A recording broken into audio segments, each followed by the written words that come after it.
Call order the Effingham County Board of Commissioners special call meeting at 3:40.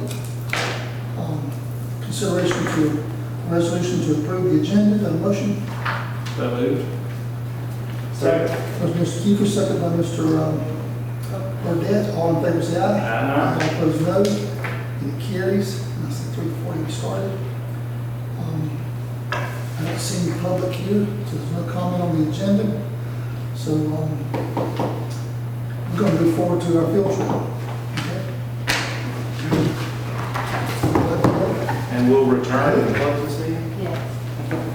We'll come and reconvene. I think we need to- Reconvene and then. I can tell you, adjourn. 1, 2, take 5. Adjourn here. We're going to go back to the regular session. Well, this one, there's no motion because we just took a break. We didn't take a motion to go to the agenda. Yeah, so is there anything about any follow-up discussion? You want to- Probably best, I mean, we could, but probably won't mess with the board here, you know, wouldn't think. discussion to how's the family, because we won't have a call meeting once we, we're talking about until 5 o'clock. We can't discuss the building. If you want to discuss anything you saw, you can do that now. But you could do it because midday, we can do it. Because you can do that executive session, right? Yeah. So which one is Yeah, this? I mean, I don't know, unless you want to share it. We have a motion to adjourn. Make a motion to adjourn. Second. Mr. Loper, second by Mr. Burdette to adjourn. All in favor, say aye. Aye. All opposed, no. That's We it. adjourn.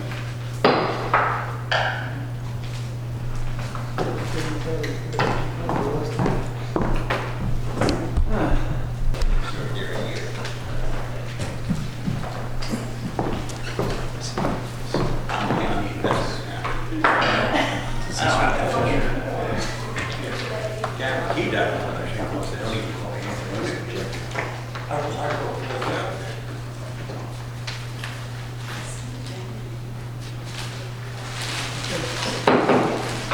I'm going to call to order the Effingham County Board of Commissioners meeting this August 6, 2019. It's 5:05 p.m.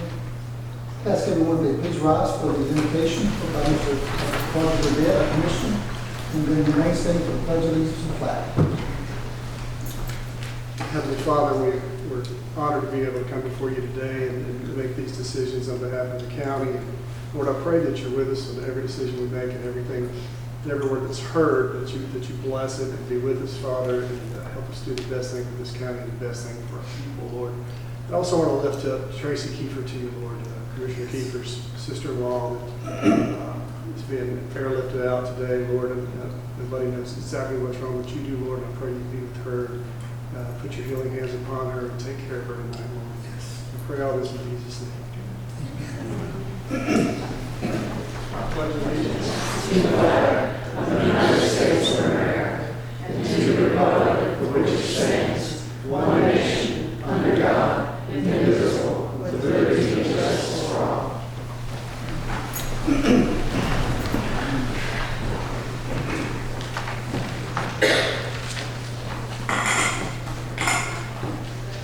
Item number 4, agenda approval, consideration of a resolution to approve the agenda.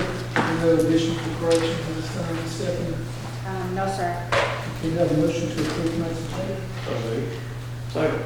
First, Mr. Kiefer, second, Mr. Loper, to approve the agenda as presented. All in favor, say aye. All opposed, no. And it carries. Item number 5, minutes, consideration to approve the July 16, 2019 regular commissioner meeting minutes and the July 30, 2019 special call meeting minutes. I was not at the July 16th, I don't believe. Is that right? No, I was there that one. July 16th. You weren't there on the 30th. Yeah, that's right. I probably missed that. So I think Mr. Kiefer and Mr. Devon, so I'll put on the board to decide if there's any corrections or additions to this minutes. If there are none, I entertain a motion. Make a motion to approve the minutes as presented. Motion by Mr. Kiefer, second Mr. Burdette, to approve the minutes as presented. All in favor, say aye. No. All, all opposed, no. And it carries. And we did July 30th minutes as well. Did we do that? That was my motion, right? Yes. Okay, very good. I want to welcome our public night. We got a few people out here. That's always good to see our public be involved in the public affairs and government decisions that we make. The agenda items, we ask you to keep your comments, if you could, to the agenda items. We have a full agenda tonight. If you have comments, if you can keep them to 2 or 3 minutes. If we need more, we can give it, of course, but it helps everybody get a chance to speak to anything they want to speak to tonight.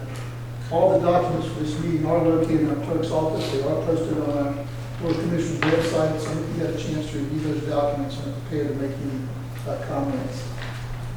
And with that, we'll move to item number 8, an appearance. Set at 5:15 p.m. for Two Rivers Health Clinic. Are they here this evening? Yes, sir. Okay, is it okay to go ahead and start? It's about 3 minutes over. Okay. You, fine with us, thank you. Yeah, come on, introduce yourself to everybody, and everyone else that's new to you. Absolutely. I'm Bonnie Dixon. I reside in Effingham County in Guyton, and I am serving currently as the chairman of the Two Rivers Health Board. Many of you may recall that I retired, and yes, it was nearly 4 years ago, from United Way after 25 years of service. Thank you for letting us be here today to share some of the work of the Two Rivers Health Clinic to you.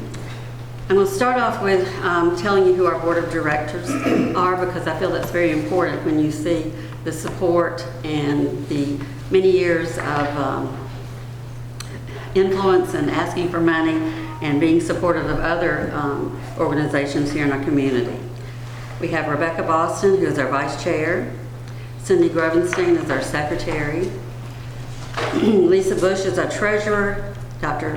Francis Decker is our lead physician at the clinic. Debbie Harrison is our clerk at the clinic that does the intake of the patients. Faye Ziegler is our clinic receptionist. Sarah Bennett is a nurse practitioner. Jenny Clary is a registered nurse. Amber Fordham is a employee of MedBank and is also a registered nurse. Dwayne Reagan is a pharmacist at Hardee's. Vicki Renfro is a registered nurse. Elaine Spencer is Effingham County Family Connection. Joe Talent with Effingham Hospital.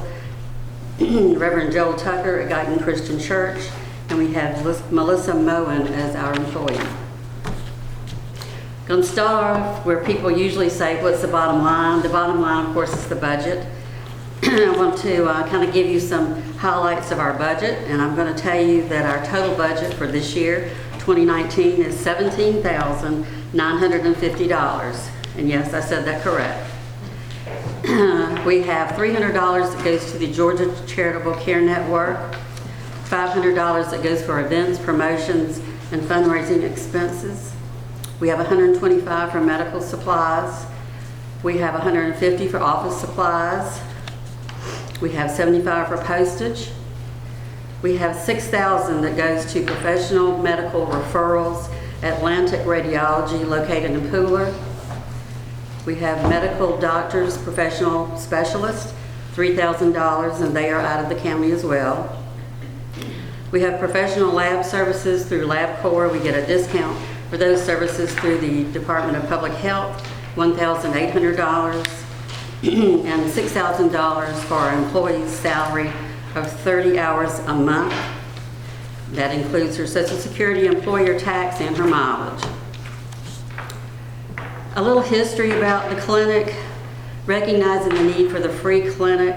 About 2015, the United Way of the Coastal Empire's Effingham Service Center convened a meeting of several community partners and leaders, that being the Department of Public Health, the Effingham Family Connection, the Effingham Health System, the Georgia Volunteer Health Care Program of the Georgia Department of Public Health.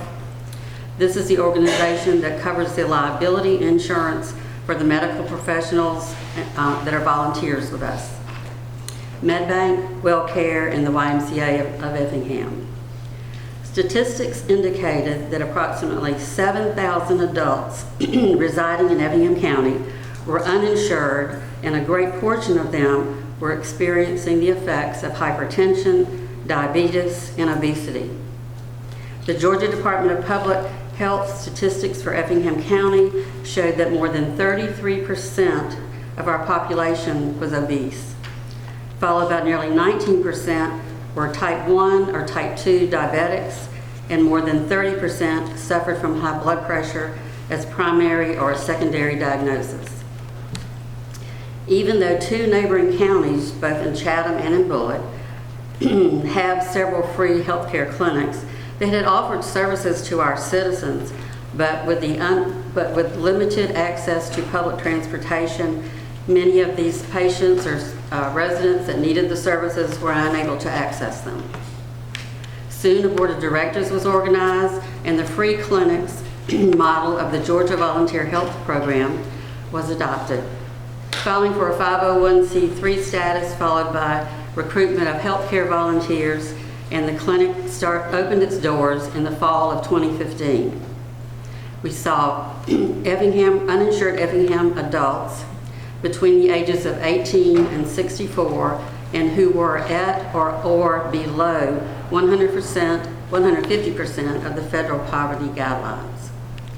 Donations from United Way of the Coastal Empire of $5,000 and the Effingham Health System of $10,000 provided the much needed startup funding for 2015.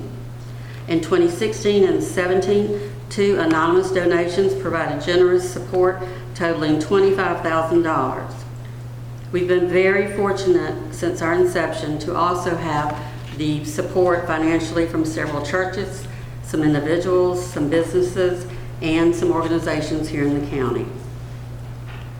In 2016, the volunteer medical team consisted of 2 doctors, which were Dr. Decker and Dr. Muldoon, and I might be pronouncing that wrong, and also 5 registered nurses who treated 45 patients utilizing space at the Public Health Department in Springfield. The following year, the patient caseload more than doubled and the number of medical volunteers increased as well. Today, we utilize the in-kind donated office space of Dr. Jack Haniason at his New Concepts Health Clinic office located in Rankin, 2 evenings a month, with our business office located in the United Way Effingham Service Center in Rankin. Our annual report for 2018 revealed the following stats: 126 patient visits, 206 medical volunteer hours, and this year we added Dr. Patel to the team. Please refer to the brochure that I provided with you in your packet. It will give you more information on how to contact the clinic as well as what the qualifications are. At this time, I'm going to ask our lead physician, Dr. Francis Decker, to come up and present a picture of the clinic, its patients, and from the medical standpoint side, and also tell you about the future needs of Two Rivers.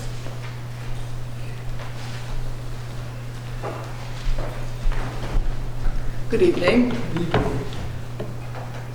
Mrs. Dixon has given you a brief summary of our organizational structure and history, and I would like to address the clinic itself, its personnel, and clients, and some of the medical issues we confront. In our clinic currently, as Mrs. Dixon said, we have 2 physicians, myself and Dr. Patel, 5 nurse practitioners, 5 registered nurses, and other non-medical volunteers. The clinic appointments and communication primarily with the patients are scheduled by our clinic coordinator, who is our only paid employee. Everyone else volunteers their time. Our mandate is to provide ongoing medical care to patients who meet our guidelines as regard age, lack of insurance and income, and who have unmet chronic medical needs. As a physician who practiced many years in this county and who thought she was aware of the medical needs of our residents, I was shocked at the severity of the need and at my own lack of awareness. Our patients represent a group of individuals and families who are struggling and who are at present falling through the cracks despite their best efforts. The major problems we see are hypertension, diabetes, poor nutrition and obesity, terrible dental problems, lung disease, heart disease, and numerous other conditions. We are able to provide medical management of these chronic medical issues using predominantly medications from the $4 list. many generic meds are available for $4 for a month supply. All these medications are exclusively generic. However, not all required meds are on this low-cost list. The most prominent examples here are the various insulin compounds, and this has been much in public news in the last several months. Inhalers for asthma and chronic lung disease, and medications for neurologic conditions. When a patient requires a branded medication, or when they cannot afford even the $4 fee, and this happens more frequently than you would imagine, we refer them to the med bank, and personnel there are generally able to obtain branded medications directly from the pharmaceutical houses. We are able to obtain basic labs through the health department's LabCorp account at reduced prices, as Mrs. Dixon stated. This is the only way we are able to obtain essential labs to monitor treatment and help diagnose other conditions. Were it not for these discounts, we could perhaps attain half a dozen labs per month. Otherwise, the cost would run into the hundreds of dollars. We are able to obtain some basic x-rays by going through pooler imaging, which gives us a substantial discount. We might pay $50 for a plain chest x-ray as opposed to $300. The only way we can afford an MRI, $850 for a limited study without contrast, is if the patient can undertake somehow to pay a portion of the cost by taking short-term jobs, generally physical labor. We refer our mental health patients to Gateway here in Springfield for evaluation, treatment, and medications. A referral for mental health and psychiatric or psychological services could otherwise run into the hundreds to even thousands of dollars for ongoing treatment. A special problem: many of our patients need referral to specialists for advanced evaluation and treatment, such as colonoscopy, cardiac imaging and procedures, diagnosis of suspected malignancy, etc. We have only been able to afford, and this rarely, a referral for a physician visit, not including advanced labs and diagnostic procedures. Additional reliable funding would enable us to refer patients to other specialist physicians, and we would anticipate using those already on staff and providing care to the residents of Effingham County through the Effingham Hospital Physician Center and through Summit Cancer Care. We're able to provide basic women's health services such as mammograms, pap smears, and contraceptive services through the health department, but we have had to refer patients to OB/GYN physicians for conditions which even the health department can't service. We have one such patient now needing GYN surgery. The one area which has surprised and affected us all most has been the severity of disease in our diabetic patients.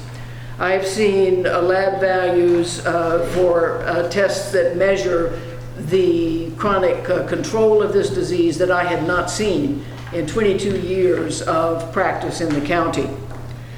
The patients come to us unable to afford their medication. Neither can they afford the strips or their glucometers to monitor their medication.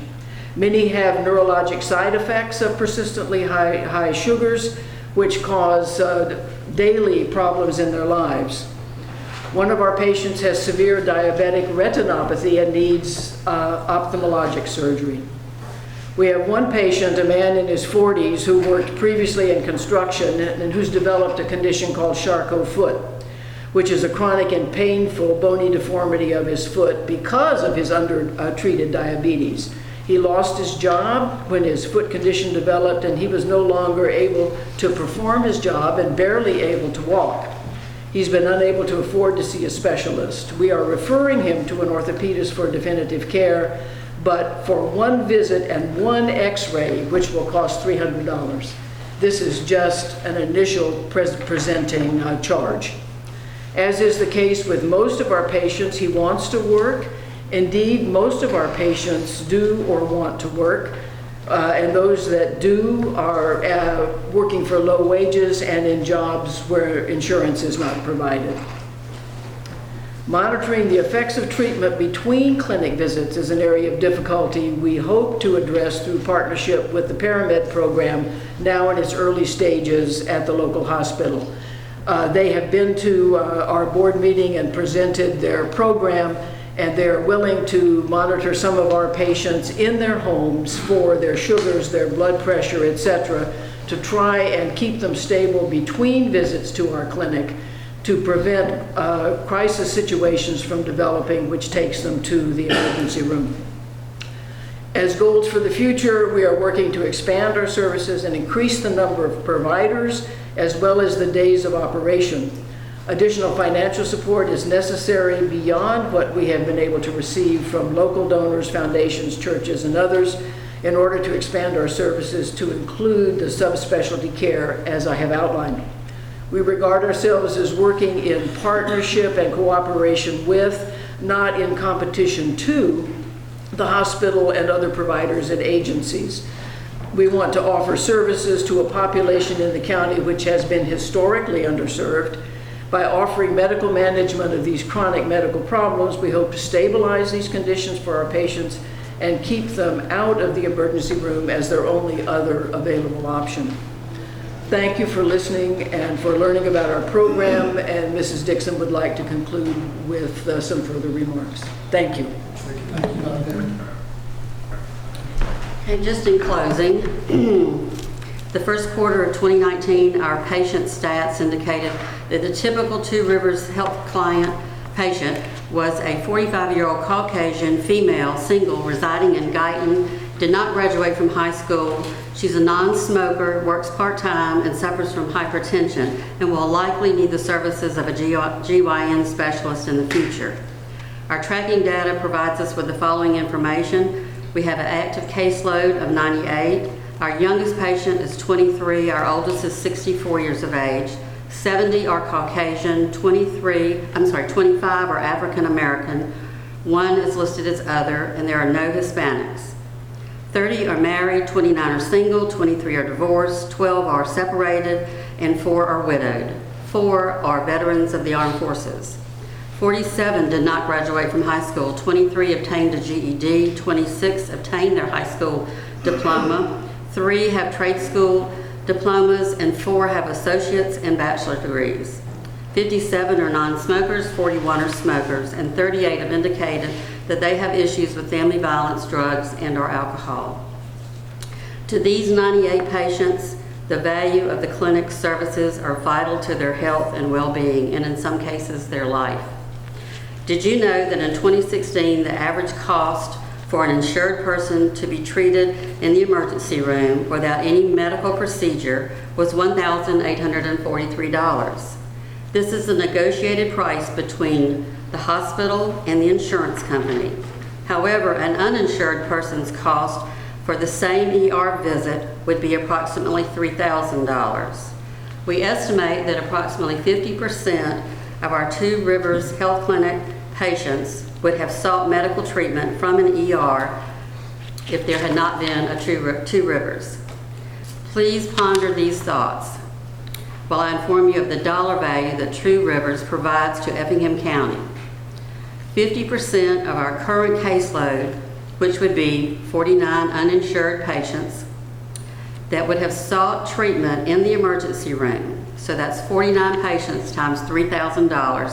It's a minimum of $147,000. With our current year's budget of $17,950, we can provide services to 98 uninsured patients with an estimated cost of $183 a patient, compared to 98 uninsured individuals seeking treatment at the emergency room, which would cost $294,000.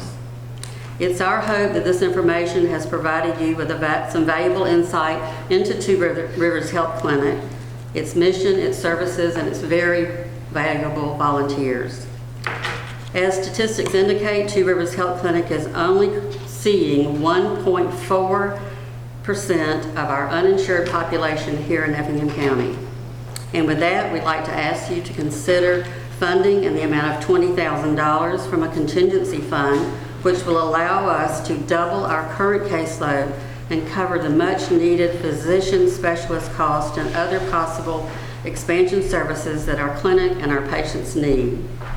The return on your investment in our free clinic can be measured not only by the benefit to the patients of Two Rivers, but I can also say it will benefit and save Effingham County taxpayers in cost of an emergency room visit. Thank you. Any questions or comments? I want to make a couple comments and then follow up something you just said.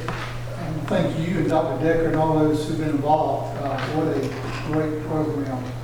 And I don't know if people realize, or the board does, that there is a millage that we pay, I wouldn't say several $1 million. Christy, can you tell me how much he is? The nurse that goes to the hospital that covers initial care? 3.6 million? Yeah, 3.6 million. And so I hear you loud and clear. I think there's two things. First, I appreciate what you're doing for our community, for those who will not seek that service. And then there'll be other issues, and eventually they're going to wind up there, whether they go voluntarily or not, it's going to become our cost. But that's not the biggest issue, it's the quality of life for these folks who think they have no avenue. So thank you for what you're doing there. But I hope our commission will hear and see that if we can reduce what goes into the emergency room, we can save our taxpayers a lot of money and improve the health of our community. Yes, sir. I think as our community grows, there will be no competition with the hospital because we have a great hospital. It's going to continue to grow. With the recent statistics we had on the population, if we let people know what a quality hospital we have, they'll continue to have the patients they need. So we can lower our costs for our taxpayers and improve it. We have met with Ms. Baker-Witt and explained our program, and she's supportive of it. And her indication or information back to us was that the $3.6 million she gets from the county doesn't even cover all of her indigent care. It's about $12 million in indigent services. So we believe they're probably writing off a lot in addition to what we're paying. I guess what the board, they already know, it's just going to repeat for our public to know as well. There's an opportunity here to improve the quality of life for our folks. If we consider this or whatever we can do, absolutely, or whatever, but improve quality of life and also improve the lack of the reduction of expenditures of going to tax dollars. yes, sir. I thank you so much for Thank the you. effort and all you're doing about the Decker. Please let everybody know we really appreciate it. We will. It's a good timing because we're going, they may have some questions, but we're going on a retreat in 2 weeks with the county leadership. We decided we're going to spend an extra day and plan, and we'll definitely carry this information and see how the Lord might lead in that. So thank you for your time. Thank you. Okay. Any other questions from the commissioner or comments? No, I think it's good. I think y'all doing a great job, and you know, I've heard about it, and I don't have any problem whatsoever with supporting it. Thank you. Appreciate that so much. Thank you for your time. Very good. We're going to move into hearing next. And just let everybody know that Commissioner Kiefer needs to be with his brother. So as soon as Mr. Floyd gets here, we still have a quorum. We're going to move forward and we're going to excuse him so he can go be with his family. Is that okay? I'm going to remain until Commissioner Floyd. Yes, you won't have a quorum if he leaves now. No, I said when Mr. Floyd arrives, he's going to dismiss at that time. So I just want to let everybody know that he can go. He's not upset or anything. He's going to be with brother. He's here. He's here. He's here then. Okay, you go now. His mind's not going to be with him. Yeah. This is a law. Yeah. So I pray for you.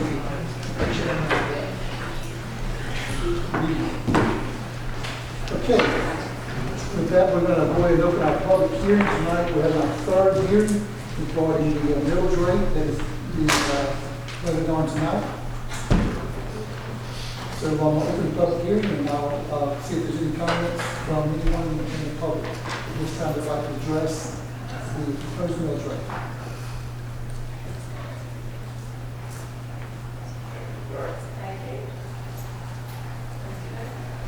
Well, while you're thinking, if you want to, I don't know if anybody came tonight to the public hearing.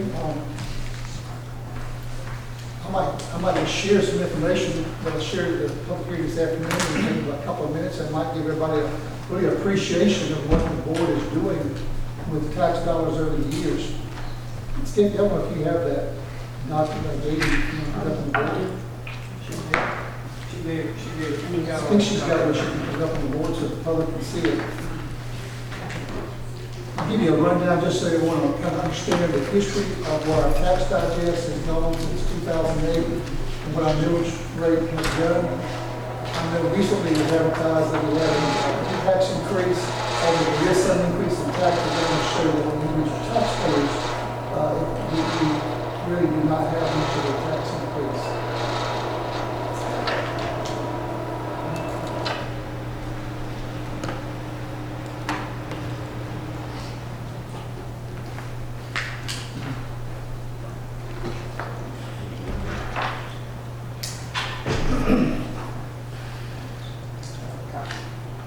You can keep it on this side, Chris. Okay.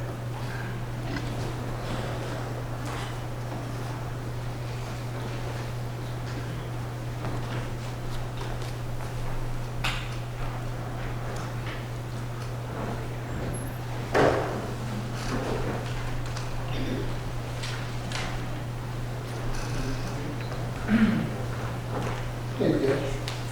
If you can scroll it just a little bit, that's good, right there. We have to scroll down to get the final number, but what you're looking at is, I took the liberty this afternoon to just review our tax digest since 2008, so everyone can get sort of perspective of how well this board has done. I'll say this board, because I can't take credit, because I've only been here for 2.5 years. But in 2008, we had $1.7 billion in assessed value. That's 40% assessed value of properties in this county. This was a boom time, everybody remembers, when everything was going so well, construction was good. In 2009, there was a little bit of a bump to 1.76 billion, and we thought we were off and rolling. The commissioners at that time decreased the millage, which was unheard of. Probably any county surrounding us to ever do that, but they reduced the millage from 8.854 to 8.53, 0.32 tenths, a third of the mill went down. The value change was a $46 million increase that gave it back to the public in the form of a tax increase. Since then, we've had a crash in the market. Everybody remembers 2010, 2011. And in 2012, we hit an all-time low. Our digest went down to $1.5 billion, so we lost $260 million in assessed value. That's a lot of money that went out the door because we no longer had to pay for the much needed services that we're trying to provide for police and fire, hospital and so forth, roads, recreation. To the board's credit, they sucked it up, they held salaries, they cut expenses, they did everything they could do. Appreciate the department heads what they did, and they held the millage at the 8.558 because they realized even though values were down and we were about $1.5 million short of what we needed to balance our budget, they decided to tighten up versus making the taxpayer who was already hurting in their income with lost jobs and lost values, and they kept the millage at 8.558. What I think is interesting to note, up until 2018, that's last year, we finally returned to the original value that we had in 2009. 9 or 10 years later, we finally got to that value and have the revenues back to where they were in 2009, yet we are not only providing the same services, we're providing more services because the population has grown by about 20,000 people. So the roads are getting more meetings, we need more deputies, we need more firefighters, we've gone from class 5, we hope to be fire service. So the services needs continue, and we kept it at 8.85, and just last year got returned to the values we had in 2009, just before the crash. In 2019, with the increase in values between 18 and 19, we actually had a $173 million increase in our values. So we're finally above where we were. But overall, that gives you about, what, a 10% value increase since 2008 even. But that includes new construction as well. Yes, and then that's the next point I want to make. I think we're going to total up at assessor on a little bit of that.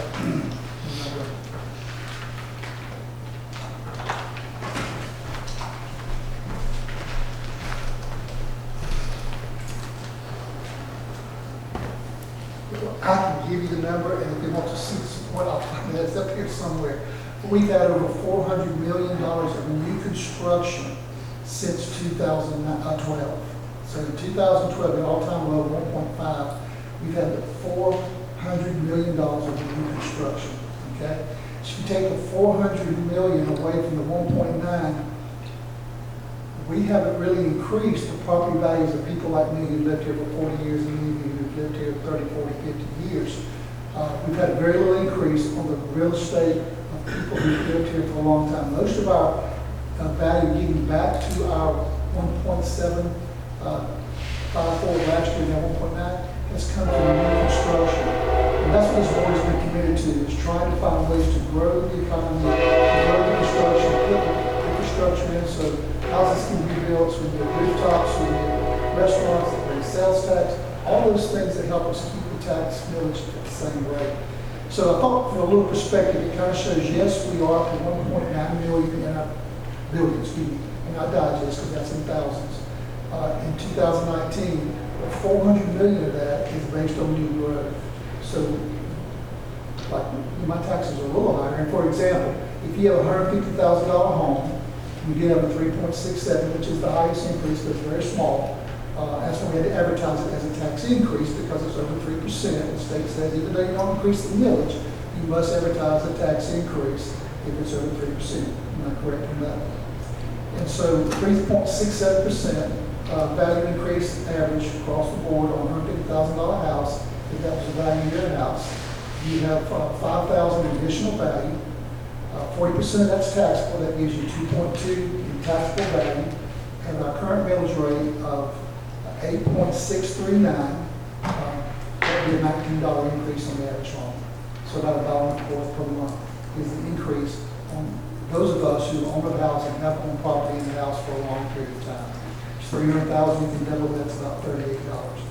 But I hope everybody will see this board is really working to keep, that's probably the lowest millage rate, by the way, being the county around us.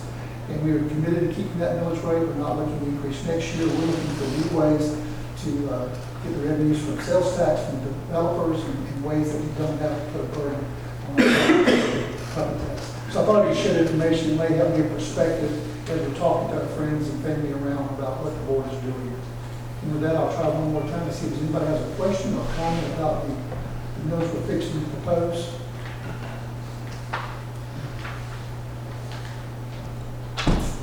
Seeing that, I'll close the public hearing. Okay? Thank you for being here. We're here for the tax assessment tonight, or tax millage tonight.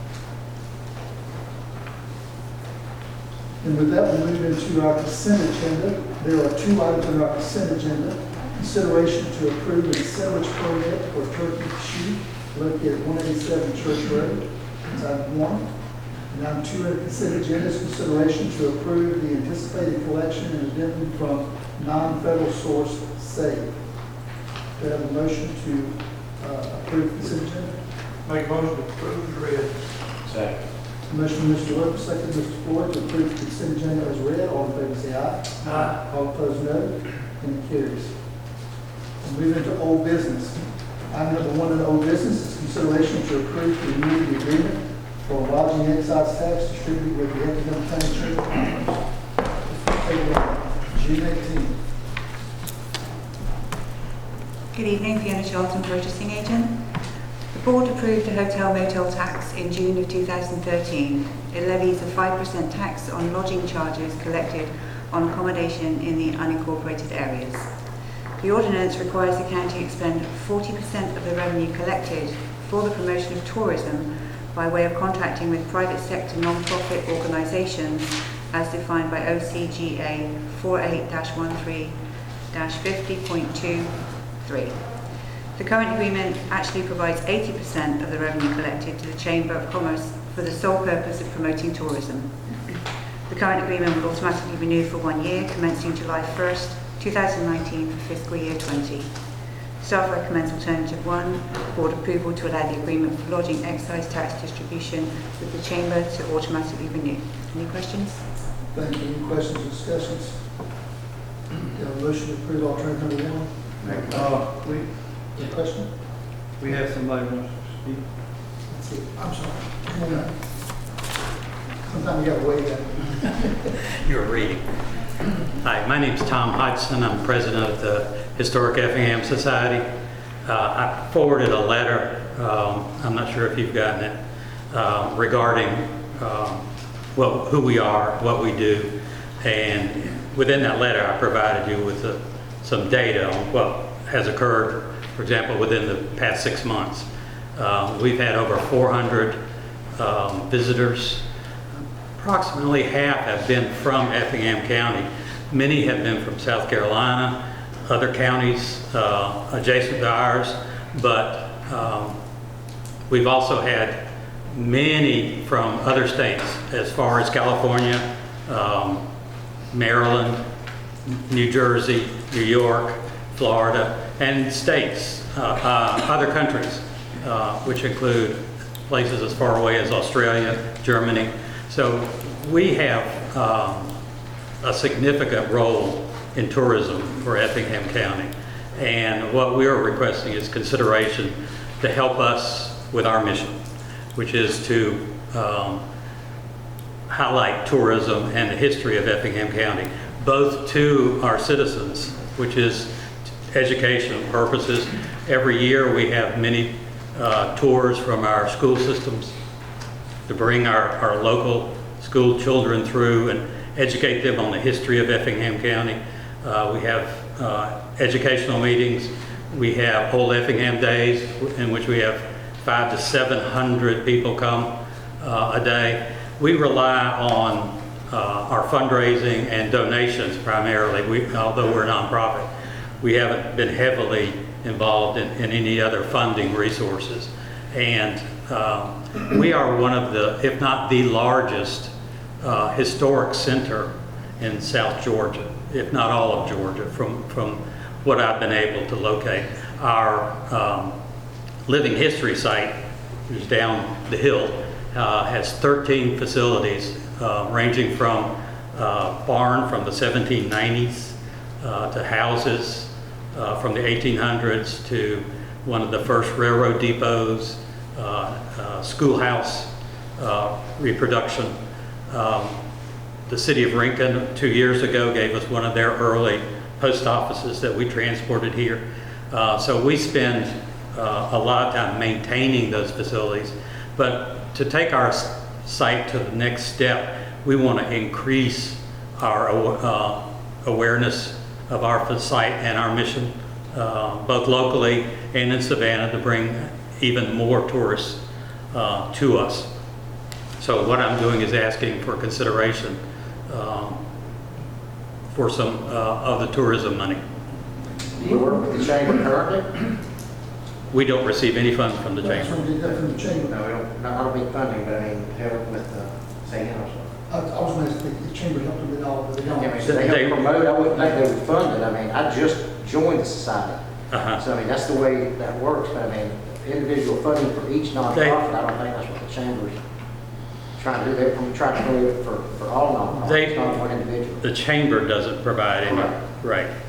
Do they provide any, yeah, I'll come back to you. So, does the chamber provide any promotion of the tourism? They send some of our brochures to Savannah. That's about the height. I was on their tourism board for a couple of years, the tourism committee, and that's about the extent of it. They send some of our brochures to Savannah. Tell me your last name again. Hodgson, Hodgson. And what is the amount of funding that this exit 5% provides? Do we know that number, Christie? Will we know? I'm sorry, What is that 5%? What's the total number of that 5%? Only 40% is going to the chamber, is that correct? Hotel, motel tax. 80% goes to the chamber. Okay, just the resolution, just the, The ordinance says 40, but it we says 40, actually we give said 80% to it. So how we much budget is it? 10,000, we're a little over that in fiscal year 19. Okay, 10,000 collected, and we give 8,000, then if it's. 10,000 to them, Is that- and we've sent more than that. 80% number, okay. And then they supposed to, 40% of that they get, they're supposed to, tourism, they're supposed to promote tourism. And I've been involved in this for a long time, and it's sort of died down, but we never got any help from the chamber on this. Promoting is different from the asking for direct donations, to me. I mean, how many nonprofits do we have in this county? We talking about the hotel, motel tax. I know, but this is an individual nonprofit organization asking for a direct donation out of this money. How many other nonprofits do we have in the county that may line up and want the same thing? Well, this hotel motel tax is designed for tourism and people coming to Effingham County. That's the reason we put it on there. Yeah, All right? I think there's a good point on both sides that we want to look at and review. But One the is, chamber got it all. The Historic Society did not get anything. If we lose the historic stuff that we have over there, and if it dies, if we do not preserve it, the Historic Society is going to be gone forever, and there's no way that you can recapture it because it'll be gone. And now's the time that we got to make a move on it. The funds themselves So are what- by the state. So the state assigns the chamber, or allows the chamber to collect a portion of that, but they have to spend it categorically within the tourism industry. 40% It's of not 40% of it, but it's not, it doesn't say that you have to spend it on purely promotion. It can be different areas, as long as it fits categorically within the state authority regulations. It's all state regulated for that. So if we can't, if the Historic Society can't get it all, they need to get at least half of it and split it. I mean, Well, it's up to why the are we here chamber, with I this chamber? For them to promote tourism for. How they promote, how they I'm promote. hoping here for that. As long as they within those Okay. categories, they sure. Well, I think we have decided, apparently, previous commissions, that this tax is going to the chamber for promotion of these items. We can decide who promotes the best. Sure, I think we could. I guess, and I hear what you're saying, we got to be careful with nonprofits, but recently, just recently, we had a comment or a presentation from a nonprofit that could lower our taxes and help the quality of life for our individuals. So I think we have to look at each one.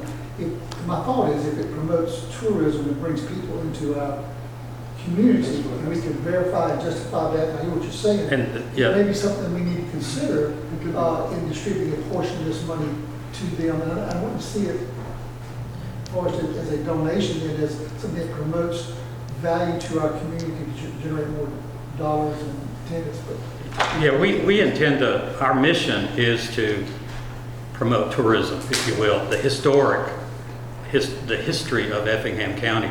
And the part of our mission is to bring people in.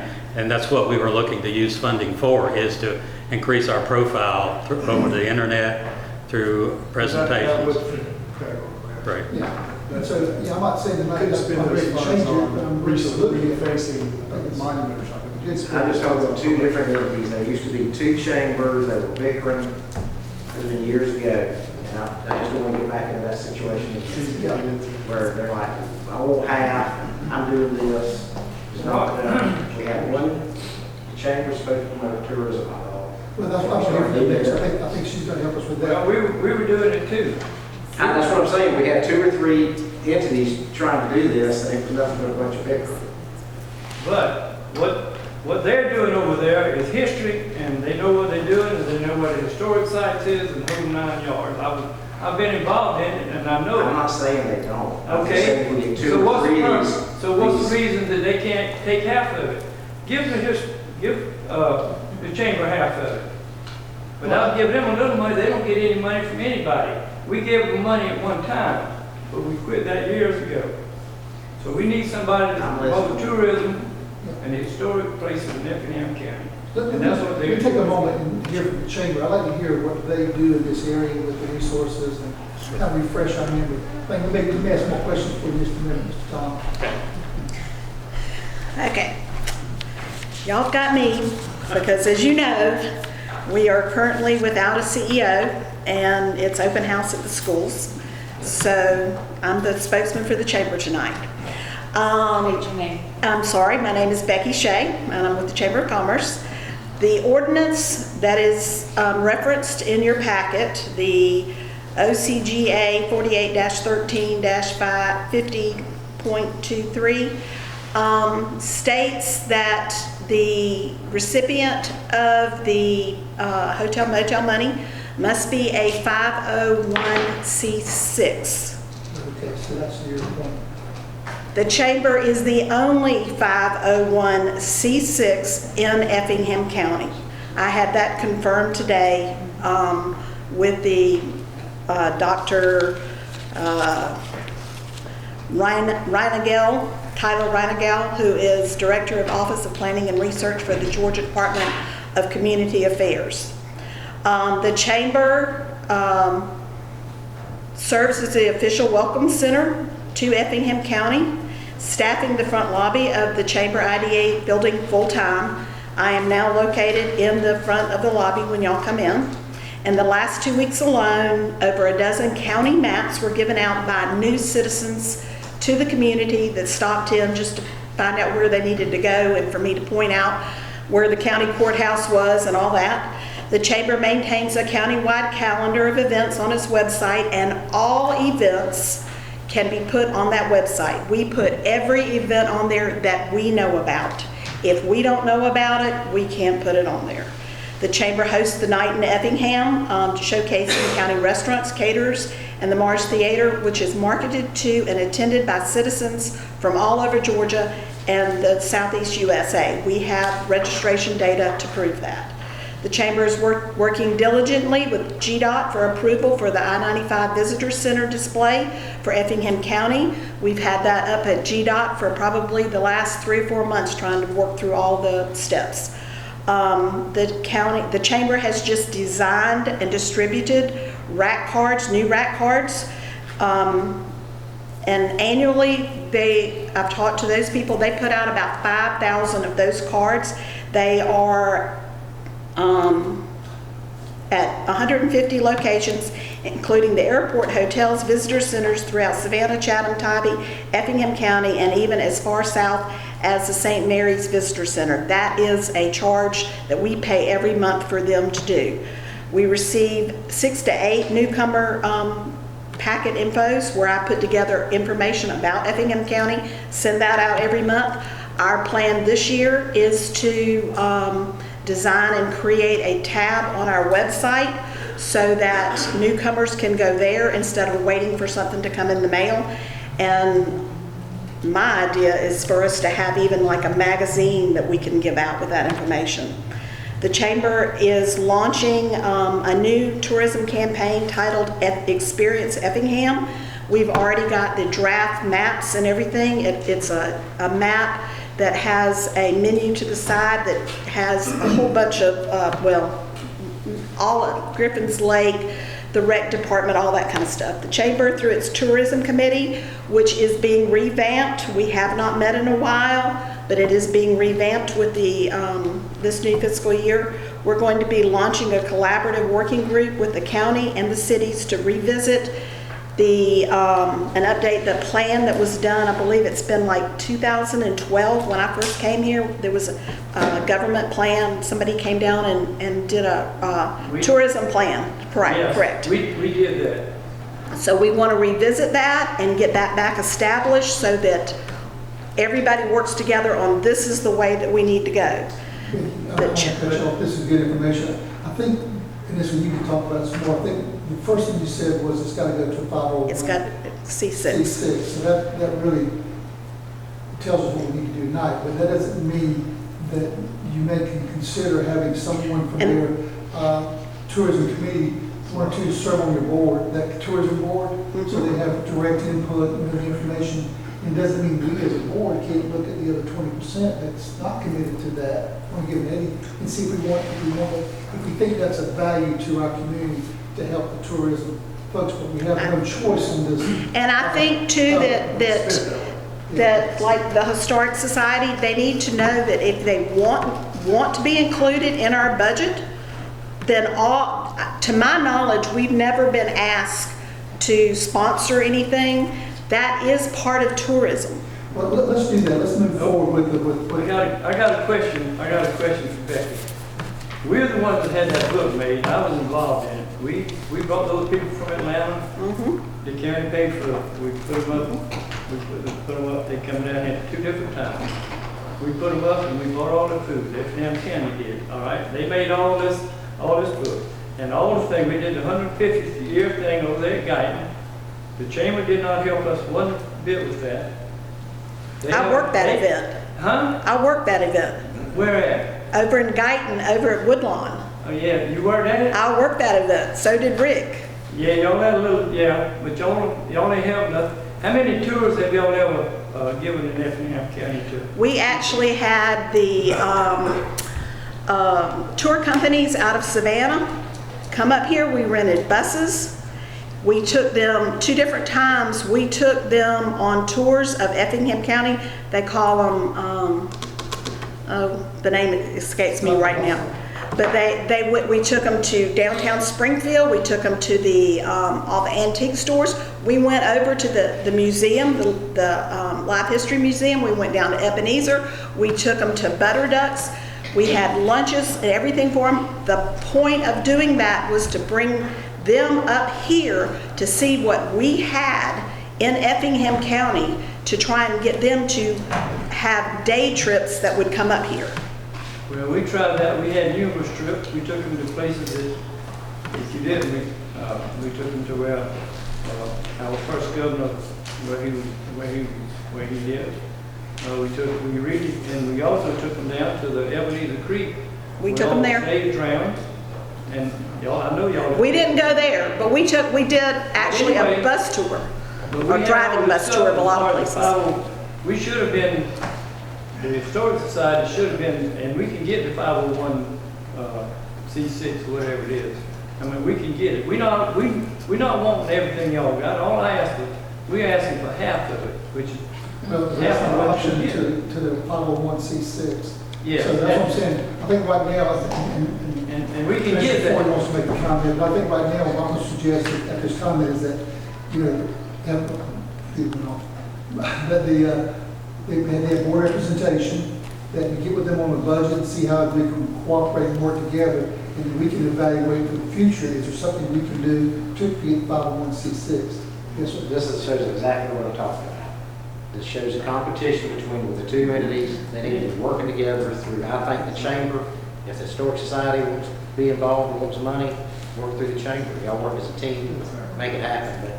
But I did this, they did that. That's what I don't want. Well, give each one of them, just split it down.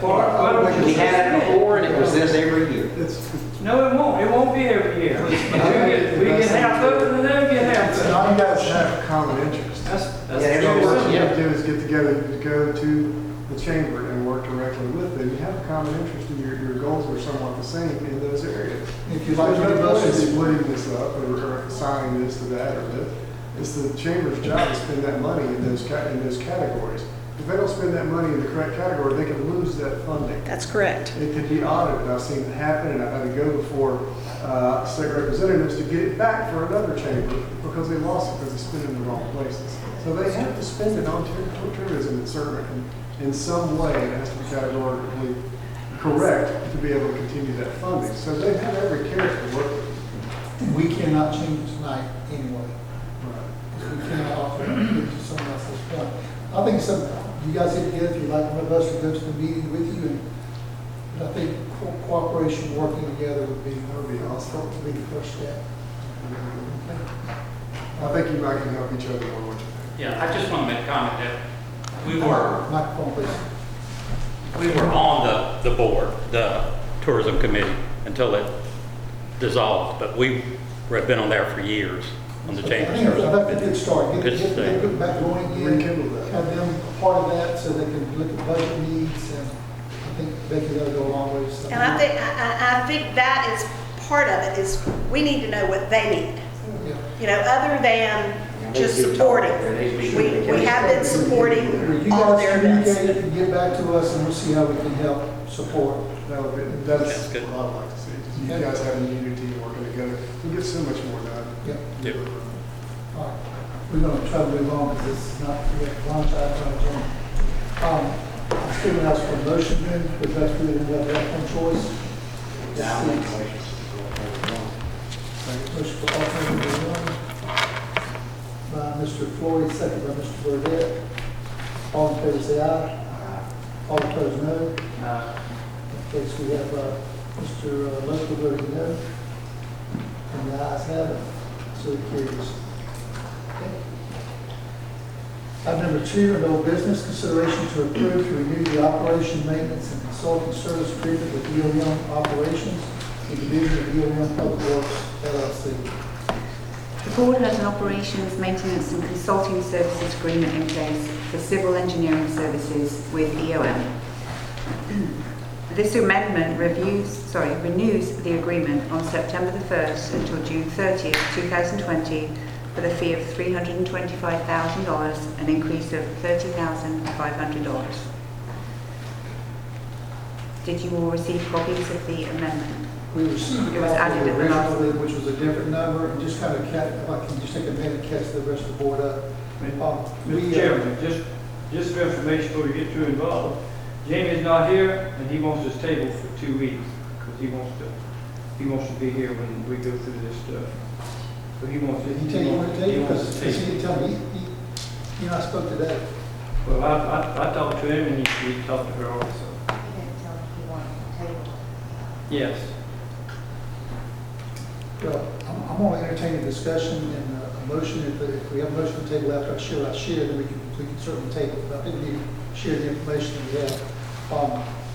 I'm really pleased with the EOM's work, by the way. They've done an excellent job of engineering services. And for just information, this is not the operation and maintenance contract. I didn't realize that wasn't on the agenda. Couldn't qualify an emergency, so we'll have to address that at the next meeting. There is an increase of about 2.5%. They're asking for that in the next meeting. This is the engineering that we did last year for $294,000. Since that time, we've lost Brian, our engineer. And I know that our county manager spoke with EOM this afternoon. And, This, remember, here's just the operation of the council. Mhm. This is engineering or the it's called, it confused me too, that's why I thought we were doing both. It says operation, maintenance, and management, which is related to engineering. That's what's at the top of our engineering contract. Okay, so this is just the engineering portion. There's another contract for the owner of operation and maintenance that has kind of the same title to it, but it's a different contract. So this is just the engineering. So last year, we had negotiated a $294,000 engineering contract with the OM. All we had was Brian, the one engineer. The others were no longer with us. And we lost Brian, and that's when they stepped up their engineering operations, doing more plan review. Brian did a lot of that. And so they come back with a larger number that several of us didn't feel real comfortable with at this time until we see more information. But we knew there was some added additional service, and I believe we spoke with them today, and they were comfortable with the 325 at the time, and that we have a contract moving forward and renegotiate and look at after we determine our development needs. You want to add to that? That's correct, Mr. Chairman. Okay. So that's what I understand, that they're looking at, they'd be okay with a 10% increase, which is about $29,000 over what it was last year, and there is additional service cost because we don't have an engineer. We had one on hand when we did the original. I was okay with presenting that tonight. I'll still entertain the motion to table. I'll go ahead and move forward with the understanding that we have an EOM that we will renegotiate this when we determine if we're going to hire an engineer, change our development. They've agreed that this contract will come to an end immediately after we do that, and we renegotiate whatever services we need.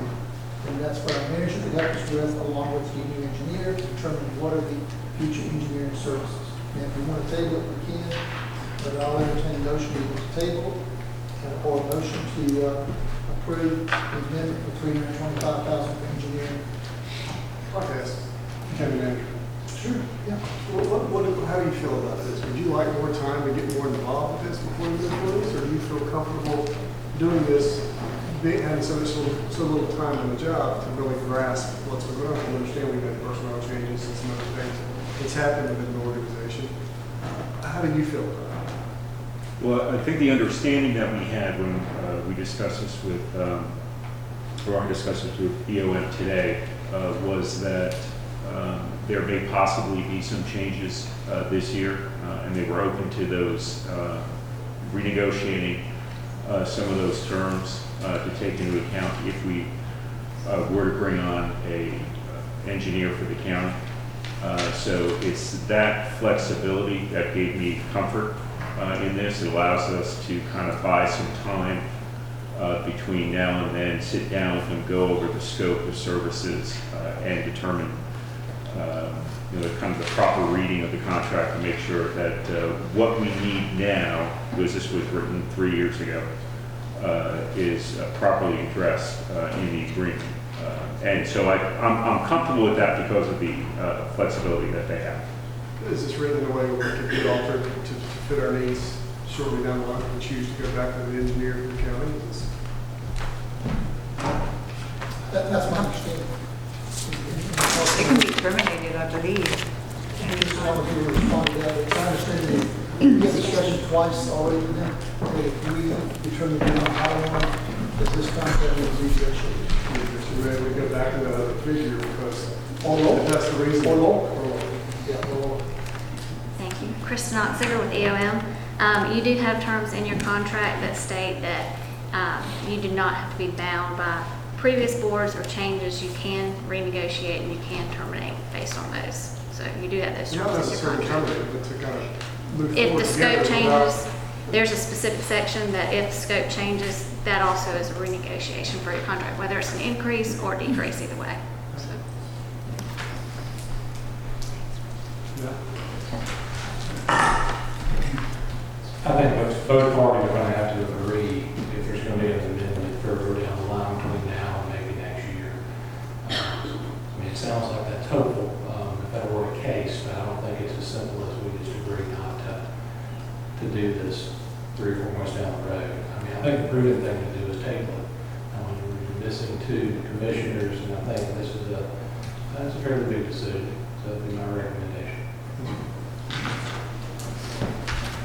So that's split up, I mean, 2 weeks ain't gonna matter. I mean, we get this contract in place. I said, I'm going to take Bush either way. Maybe we should put on our county attorney on this. We would have, we could table it till We have, next we have a month. motion by Mr. Burdette to table to the next meeting, which will be the 30th, is that right?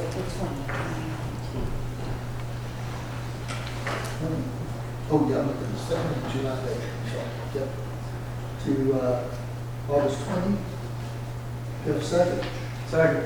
Second, Mr. Roper, to the table to August 20th, all in favor say aye. Aye. All opposed, no. And it carries. So I'm going to assume that our current contract is still good as to do. Our finance director continue to pay our current process, so this won't have any shortage of current revenues. All right. That concludes our old business. We're going to do business. Consideration to approve, to forward a draft amendment to the city of Dayton for approval by their council.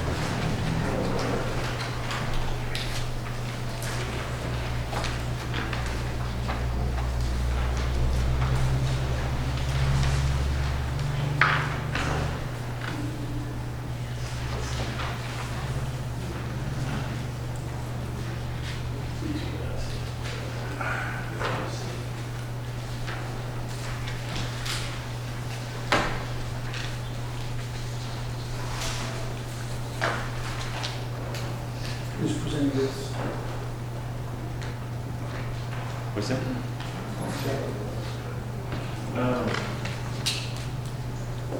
Chief, you want to address it? Yeah. Chief, I think that's one to address. He's been working with Guyton to provide the high-quality service that we're doing to incorporate it in the city of Guyton. You want to just highlight real quickly? Oh, yes, sir. I'm Clint Hodges, Fire Chief, EMA Director.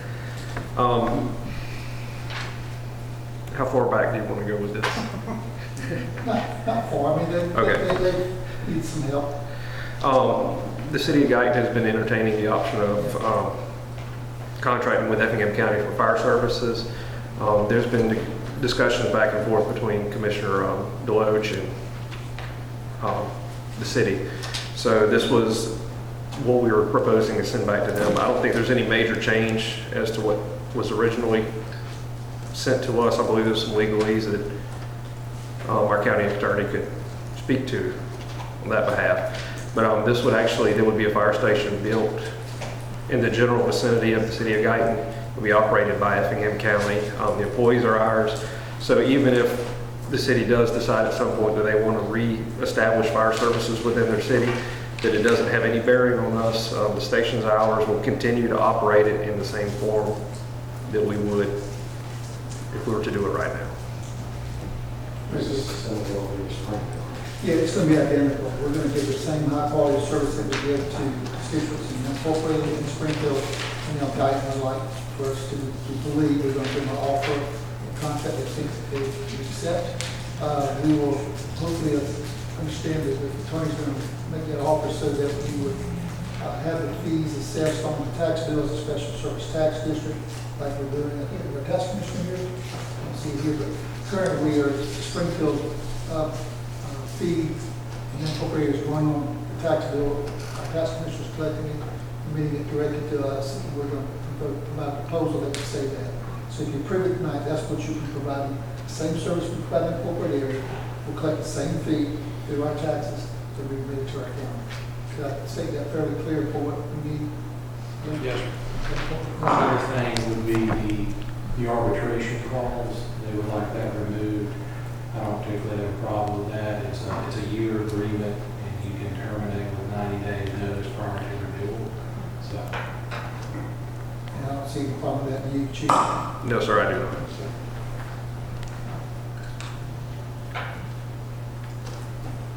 So we're going to get a chance to actually vote on the agreement. The terms are going to be that you're going to share.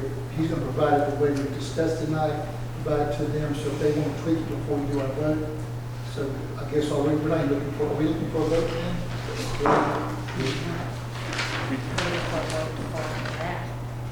All we do is vote on the draft and send it to you guys. That's what they're clarifying. No, we're not approving, just I mean, do you really need to vote for a draft? I don't think we need to do that. It's not official for you. Right, so we're discussing it tonight to make those couple of changes, then present it to the city. And if they vote on it as is, it'll come back to us. If they have any changes they want, we'll discuss it. So we're just trying to make sure that when it comes back to us, we can accept it, we don't have to.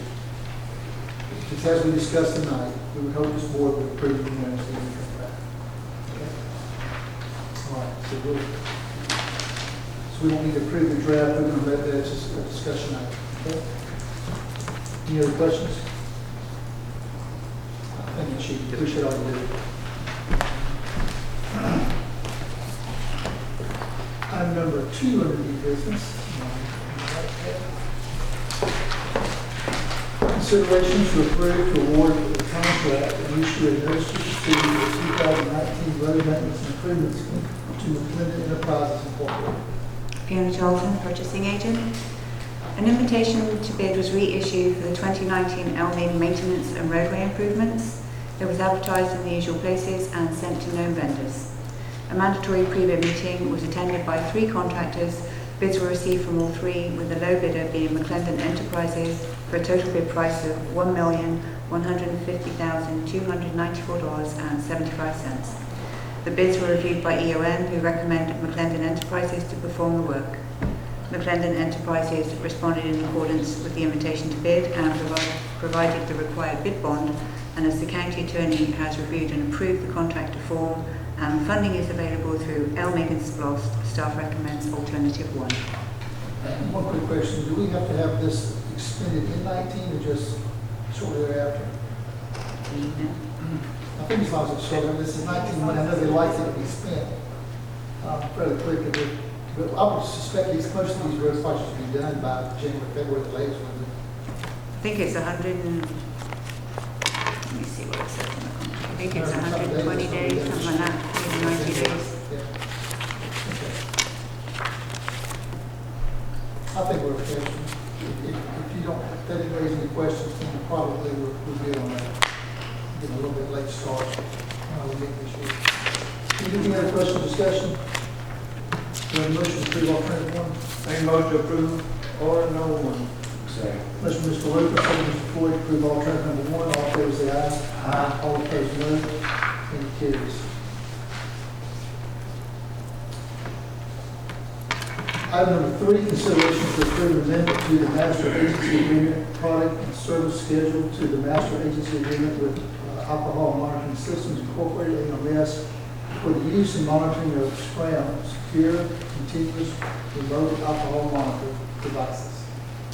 The county has an annual agreement in place with Alcohol Monitoring Systems for the use and monitoring of SCRAM devices which are transdermal testing ankle bracelets used as a court-ordered condition of probation and/or bond. Upon receipt of the most recent Scram invoice, the Chief Probation Officer noticed that it included equipment rental fees. The agreement was reviewed by the Scram representative and it was confirmed that it does include rental fees. The previous representative of Scram had not included rental fees. This amendment corrects that. As the amendment has been reviewed and approved to form by the County Attorney and the Scram devices are almost 100% self-funded, staff recommends alternative 1.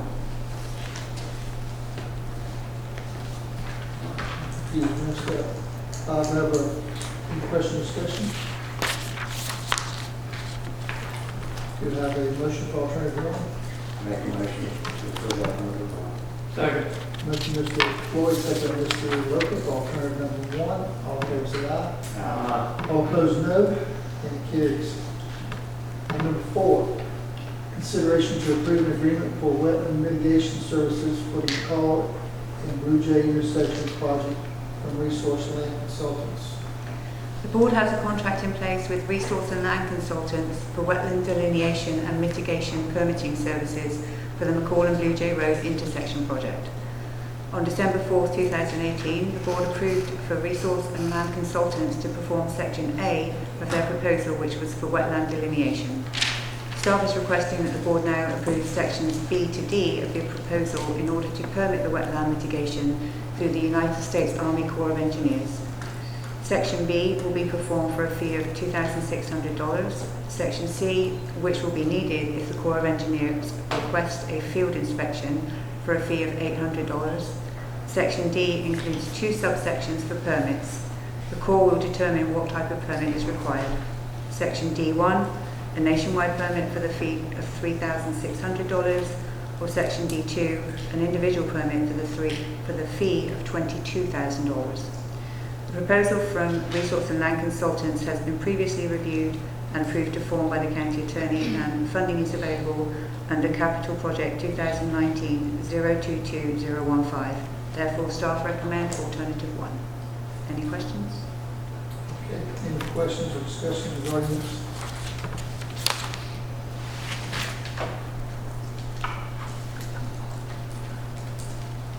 All right.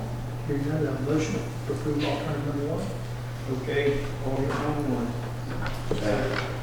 Motion by Mr. Lucas, second by Mr. Floyd to approve alternative number 1. All in favor say aye. Aye. All opposed, no. And carries. Thank you. Thank you. Item number 5. New business consideration to approve to reorganize positions within the fire rescue department. Good evening, Vicki Dunn, HR Director. Yes, sir, in the middle of July, we had one of the battalion chiefs resign. And speaking with Chief Hodges, he has elected or has requested that we reorganize the positions. What he would like to do is freeze the battalion chief position, not backfill that, and fill add a captain's position to his authorization and fill it at the captain level. Any questions or discussions for our chief who's here? We discussed it earlier, and I liked his thought process and what he's trying to do. Do you have a motion for alternative 1? Make a motion to approve alternative 1. Second. Mr. Burdette, second Mr. Lucas, to approve alternative number 1. All in favor say aye. Aye. All opposed, no. And carries. Thank you. And number 6, consideration to authorize funding an additional position for a GIS technician in county planning. Yes, sir. This actually is 3 positions that we're asking for. It's a GIS technician, the funding for the county planner, and also another information systems technician.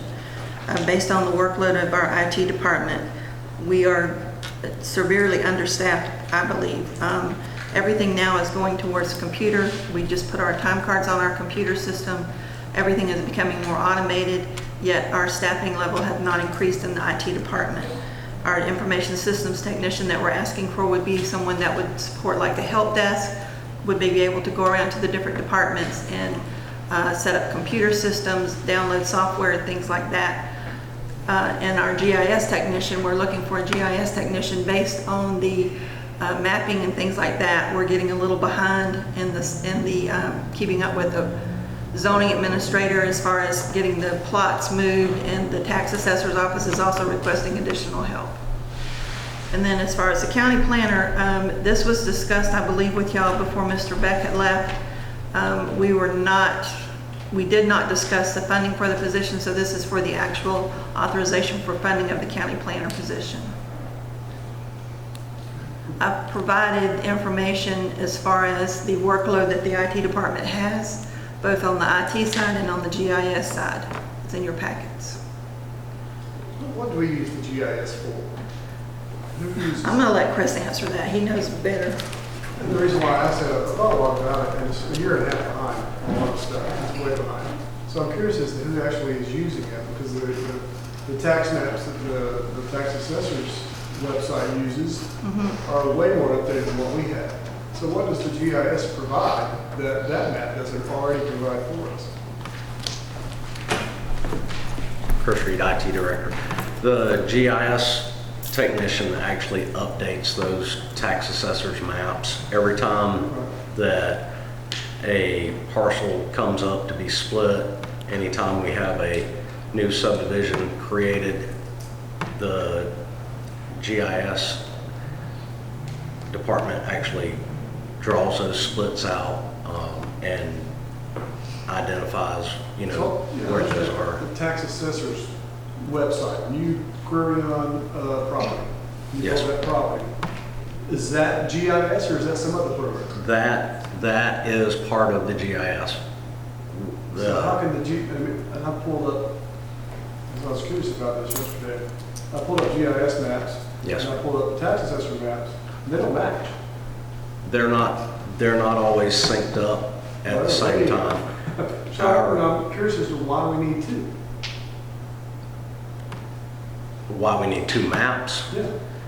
The GIS maps that are listed on the county website, Andy only gets to update those probably once a month, maybe once every 2 months. The tax assessor's maps are updated weekly. All the splits and everything that he does every day is recorded in the system, and the system automatically uploads to the tax assessor's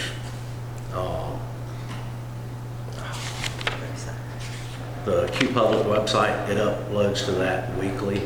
So that's why when you look at the tax assessor's maps, they're more updated, because there's a automated upload to their system every week. So do you have to have two different maps? We do not have to have two different maps, but it's in the back end system, it's all one map. And there's different layers to that map. Yes. So that's why when you pull up GIS off the QPublic, it's different. Yes. Vastly different actually than it is. Yes, sir. Is there a reason why that needs to be different? Can you pull up the assessor? I think one in They upgrade one of them every day. So if the assessor map is upgraded, can QPublic go to the assessor map and forget the GIS since it's just a sub-level of the? But the GIS department is actually creating those splits and those changes on that map. We update our maps. Upgraded for the assessors. Yes, sir. We update all of our maps on our systems here, and then we upload them to the QPublic for the tax assessor's maps. They have access to, the tax assessors has access to all of our maps here. We also provide 911 addressing. We do the layers for Department of Revenue for our tax base. They do partial splits and soil layer splits. Anything that's over 30 acres is valued by the soil type. So all of that is done by the GIS technician. Let me ask a different question. The QPublic website, is there a need for a GIS and that as far as being able to access? I mean, what does one show that the other one doesn't, is my point. Internally, the GIS department creates all the maps. That map that's shown by QPublic is just what's shown for the tax assessors. That doesn't include all the 911 addressing that's done. It doesn't include all the fire department maps that Andy makes. Sir? Where would you pull that information from? That is all contained internally on our internal servers. I'm not trying to grill you, I'm just trying to Yes, figure sir. it out. So Yes, sir. I look at one and one's so much different than the other, but you got, wetlands delineations that were done years ago on GIS, and you got something different on the Q Public, and I'm wondering how they merge, and just wonder if we're doing something in redundancy that we really don't even need to do. Bill, that as you go to answer, like, I get it with the fire hydrants and whatever soil when we get to wetland delineation, what Q Public has and what we have should be the same. Why can't that layer be put over there so that when you pull it up, it's not different? Yeah. The wetlands layer should all be from the FEMA flood layer. That's not even a layer that we change. We pull that straight from FEMA. If Commissioner say it's different on Q There's a Public. GIS area that shows wetlands, and then also a GIS area that shows FEMA. There's two different areas. There's one area for wetlands, one area for FEMA. I'll have to check on that. That's some things we want to resolve. Have you ever looked at privatizing any of this?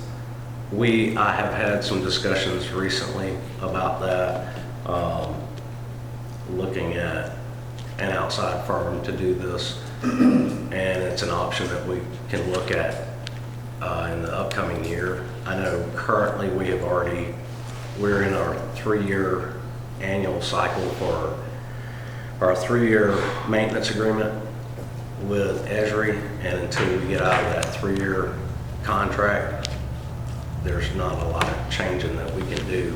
Is that part of our licensing? Yes, sir. No, that's about 50 grand or something. 50, I think it's 53,000 a year. Yes, sir. Yeah. So we're committed to that license agreement for 2 more years, what you're saying? We're in the 3rd year, so this will you be have the to do final. 1 more year. Yeah. Yes, sir. And then we could maybe look at, she might be able to run license costs and use that privatized. Yes, sir. I just want to put tax dollars towards something that's not even used. And one of the questions I have, Chris, is I know you're going to have some help with this. Yeah, I'm no doubt about that. I'm not really we can improve. Yeah. I'm just, when I spoke to two-step, I don't want to get so many, we have to let someone go because we find there's maybe some more economical ways. Yes, I sir. still feel we ought to go ahead and do the two-step, even if we have to change that in a year.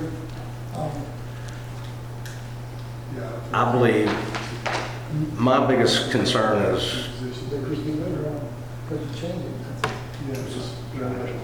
my biggest concern is right now we only have one person on staff for GIS, and if something happens to him, he goes on vacation, then we have nobody else for that. Two additional. What I heard tonight was 2 additional to the one we got. We're gonna add one for GIS and one for the IT department. One staff position for GIS and one staff position for IT technician. I was here with both doing some of the GIS, and I knew if we were to privatize, we had 2 positions. No. Okay. So the IT position would always stay, we probably always need at least one. Yes. Okay. Vicky's looking to add 3. She's looking to add a GIS tech, county planner, and an IT person. And I was seeing that as 2 GIS added to the one we had. I got that. No, sir, just one GIS and one IT. And bear in mind, on the GIS is not just support for the county, it's support for the cities as well, that do their work as well, so.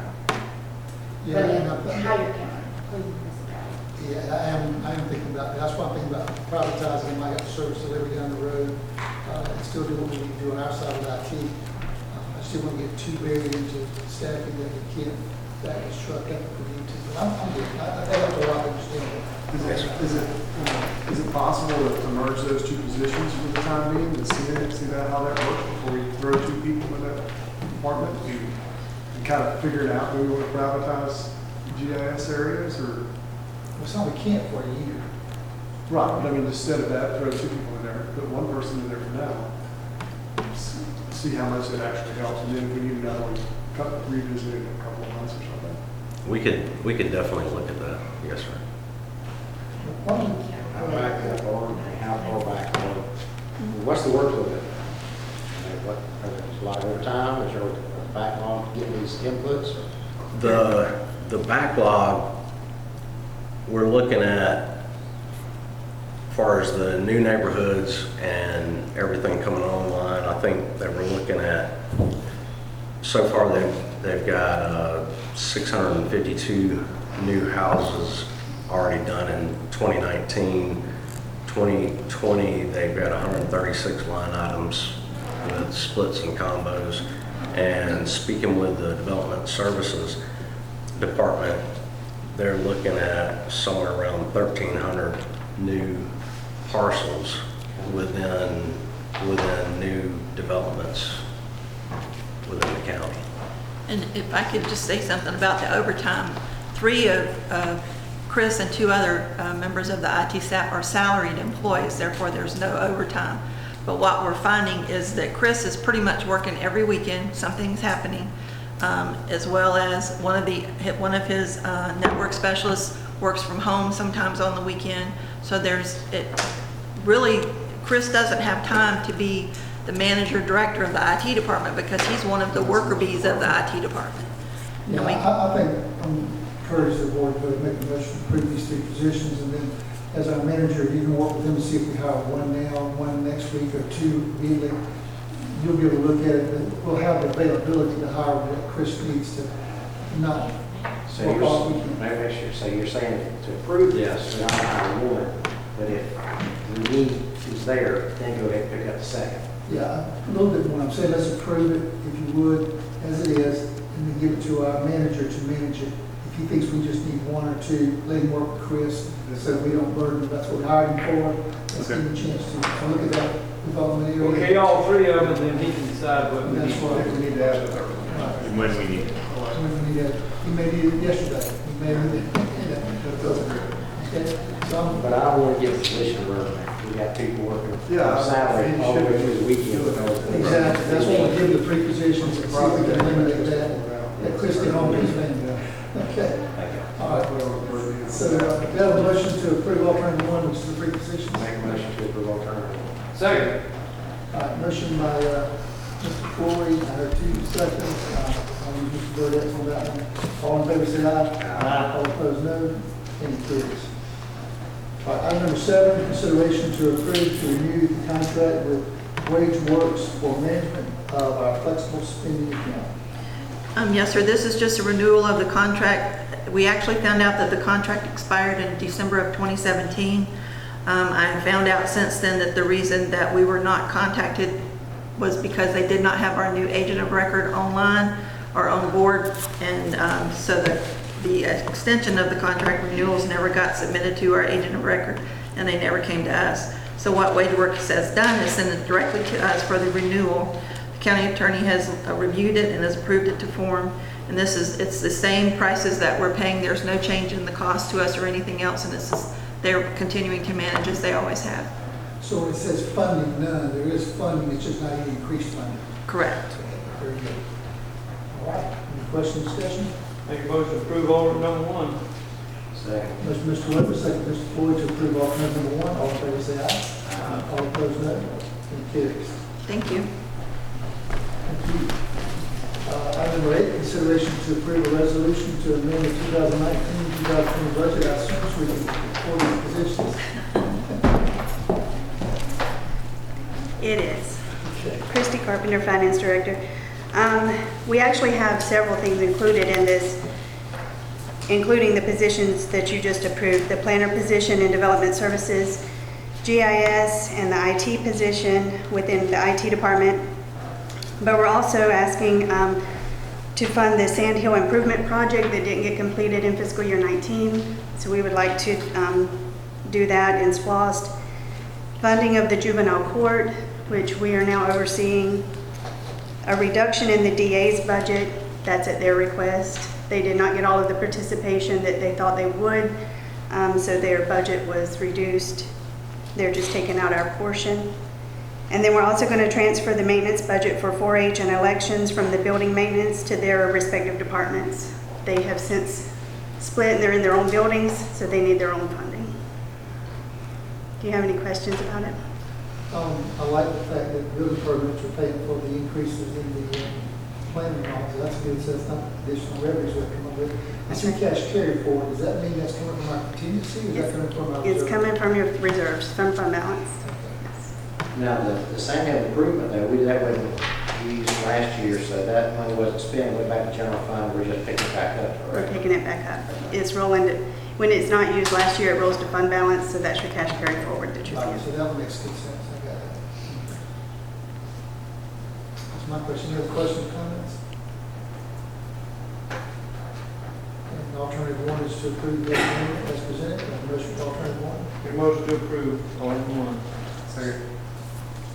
Motion by Mr. Lopez, second Mr. Burdette, to approve alternative one, all in favor say aye. Aye. All opposed, no. Any carries. Thank you. Thank you. I didn't say that. You didn't? I meant to.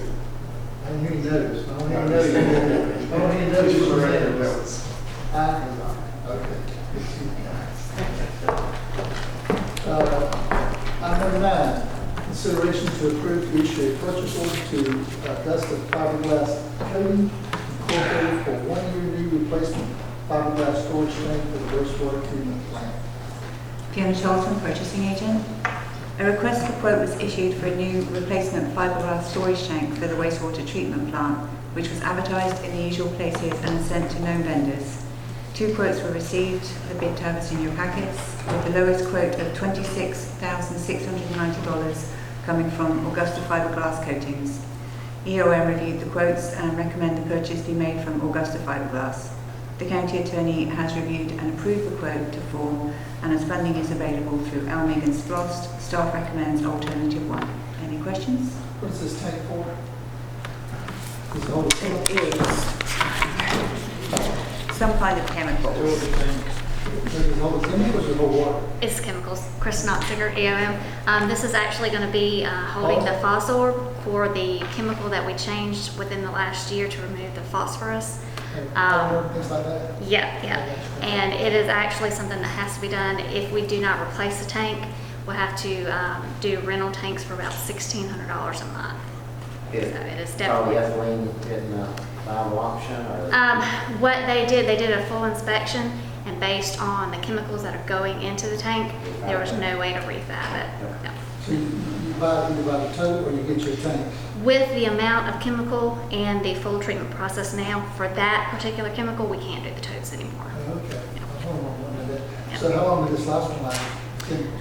I will have to pull the information on when that original tank, I do not know that Is information. this a 2-year or 3-year or 4-year? Definitely longer than that. That Okay. tank has been there for many years. Yeah, we give you a monthly fee, I'm trying to think, how many months would that go? Yeah, it definitely will pay for itself. Probably the original tank. I believe so, but I'm not going to swear to that. All right, I'll prolong it then. Have a motion for alternative 1? Second. Motion by Mr. Burdette, second Mr. Lopez, to approve alternative 1, all in favor say aye. Aye, opposed no, and carries. Item number 10, consideration to approve addendum number 12, number 13, to the Effingham County Financial Policy. Staff are requesting to amend the financial policy with addendums 12 and 13. Addendum 12 addresses the acquisition of services policy so that it will be streamlined to reflect the same dollar amount in the purchasing approval section and the procurement of services section. Addendum 13 is being put into place after the passing of House Bill 315, which addresses agreements with consultants to prepare or develop specifications or requirements for solicitations, or who serve in a consultative role during the bid proposal evaluation or negotiation process. As there is no funding required and the county attorney has reviewed and approved the addendum to the financial policy, staff recommends alternative 1. Any questions? Any questions regarding this policy? Have a motion for alternative 1? Motion to approve alternative 1. Second. Motion by Mr. Burdette, second Mr. Floyd, to approve alternative number 1, all in favor say aye. Aye. All opposed no, and it carries. Item number 11, consideration to approve to ratify a contract to furnish and install a new HVAC unit for jail block F. The HVAC unit for jail block F failed, and once it was determined that it was no longer cost effective to continue repairs, staff spoke with Sheriff McDuffie to verify their thoughts that this was an emergency, and he agreed. Failure to move forward quickly could result in very serious issues with the inmate population. The Facilities Maintenance requested quotes to replace the HVAC unit and received 7 responses. The bid tab is in your packets. Due to this being an emergency, staff followed policy and issued a contract with approval from the interim county administrator, the finance director and the purchasing agent. Staff are now requesting board ratification of the contract per policy. Any questions? Can you tell me how big this unit is? How big the unit is? Yeah. Expensive unit.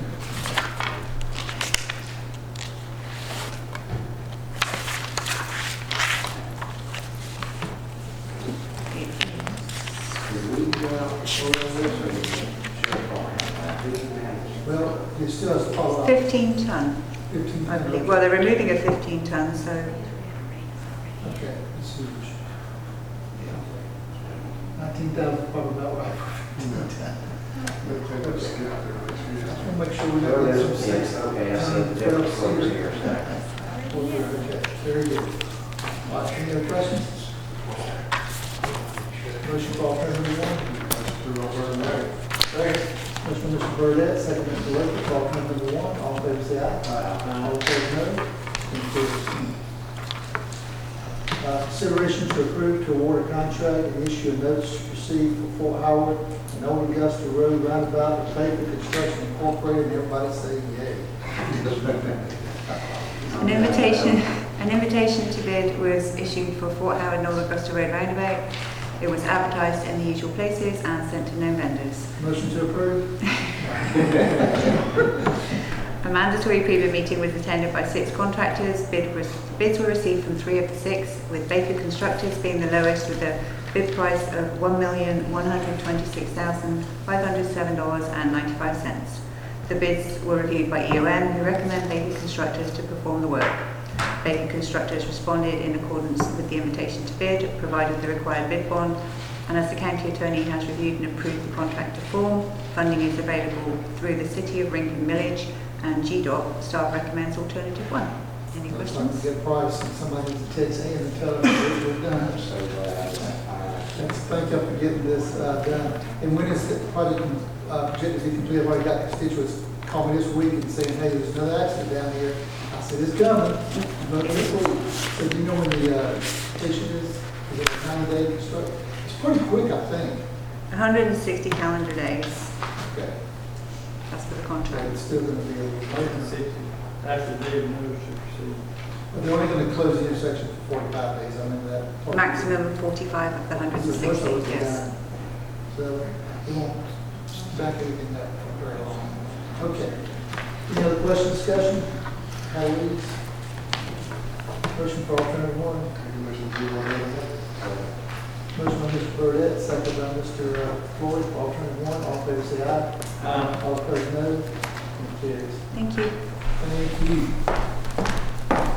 13, 14, 15, I guess we pass over those. Well, discussion to amend the recreation fees for parks and recreation. Yeah, I talked with several commissioners, and I think this is one that we probably need to more than refer to our county manager. We've got him here now, and let him get with our staff and finance. And we did this, Clarence and I, Christie sat down at the table and came up with these. But certainly they need to be revisited. I think we want to do that as our manager. If they're okay with that, let me come back with recommendations for them. Everybody good with that? You want to table it? Well, just discussion at the table. Okay. Just discussion. That's what 3 items or just that? Yeah, construction maintenance proposed, I'll share this with you, and if you want to, I don't know if there's any rush, we can have a discussion later, but Jamie has spoke to me that Hudson and Bell was suggesting to do a hard contract. First we'll get the 4-way, that's how we see and bid out the grass and the dirt and the fence, and somebody put it together, you know. They believe the hard bid, the contractor's bid to do the whole project would be, give us a better price. I like the efficiency of that. Let's see the way Jamie feels, once again, Dale feels that way. But since Phil's not here, he's already got on that committee, we do need to save discussion. But I think that's probably what we want to think about going forward. But we need to get that done so that the GC just cover it. Yep, and if that's where we go, we probably need to really focus on getting that direction to our engineers. I guess EOM is the one that's going to bid that out, right? And that would allow us to get this project done in the calendar year. Comments? Fiona Charlton. The request for qualifications that Hussey gave, Bella recommended we do a request for qualifications. Once we get that back in, they are going to review them, and then we're going to put it out to hard bid if the board is okay with that. We can bring that back to you for a vote if you like. We actually received the documents for construction today, so we're good to go as soon as you tell us to go ahead. So you can go out for hard bid tomorrow if you get direction. We have to do the request for qualifications first. That's how they want to do it. So we get qualified contractors, and then we will just send them That'll the take a couple bids. of weeks, won't it? Yeah, so let's come back and we'll give you direction. Phyllis here, Jenny's here next time. Okay. I think we're going to go with general contractor, but we'll give you for sure. You need a couple of weeks anyway to finalize. Should we do the request for qualifications first? Should we do that in the meantime? Or, Yeah, go ahead, because I think that's the direction we're going to go. okay. So And then you can just, we'll be set to go. We don't have to do that. They might change their mind, but at least we'll have a list of general contractors Yes. who qualify. If we say, yep, give it to them. The way it works out. Yep, that's what you're done. We get this project done in 20. Mr. Chair, Craig Johnson. On item number 13, I couldn't hear what you were saying. No, are we not discussing that? No, we're going to discuss that later after our manager and planners and our finance director can look at those fees together. Okay, because We did that about, 2 months ago, and apparently there's some just concern about the fees that were set by myself and Clarence and the board and the staff. I don't know if Clarence had set these type fees, but the Recreation Board made some. I can tell you for a fact, he was at the table with me. Yes, so he was at the table, but he did not come up with this triple price, is what I'm saying. We're going to let our manager run it, okay? So I can't speak to that, what you say. Not I can't give the board the recommendation from the Recreation Board, which is. You can meet with our manager and share with him, because we're not going to make a decision until we hear from the manager and our staff. Okay, but for the record, Clarence Moore did not come up with this 3 times raising the fees. Okay, I hear what you're saying.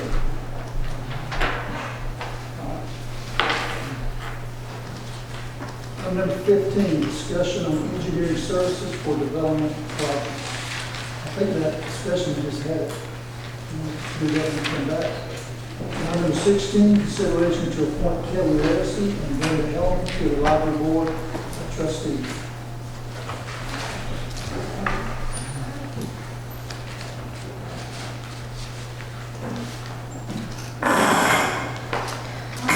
Back to the library board, we're trying to get them straightened out. So Kelly Laracy was originally an appointment for the city of Guyton. It is now my understanding that she is not going to be appointed by Guyton, so they want her to be appointed as a member by the county. So her term expired on June 30th. The new term is set to begin on July 1, and then it will expire on June 30th of 2020. So we received an email from the library director regarding her appointment. We'd also recommend appointing Brenda Helmy. She will replace Ms. Becky Long. The staff recommends approval of appointment of Ms. Laracy and Ms. Helmy to the library board. Okay, do I have any questions or discussions? Approve alternative number 1. Motion, Mr. Floyd, second by Mr. Loper, to approve alternative 1. All in favor, say aye. Aye. All opposed, no. Motion carries. And item number 18, travel. Approve everybody goes. Consideration to approve commissioners and staff travel for the commissioner retreat, board retreat at just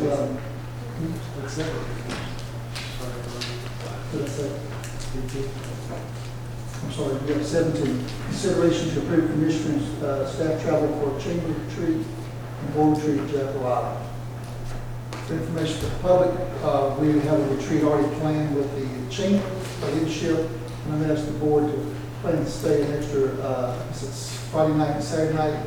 We've got so many things happening in our county. We need to do some intense planning in our capital and how we're going to meet our transportation, our water and sewer for all the growth that we just saw in the report that says it's going to be about 25 to 30,000 people by the year 2025 to be added. So we're going to try to get out in front of a lot of this growth and hopefully have about 15 hours of good quality time together with plans, so that's what that's about.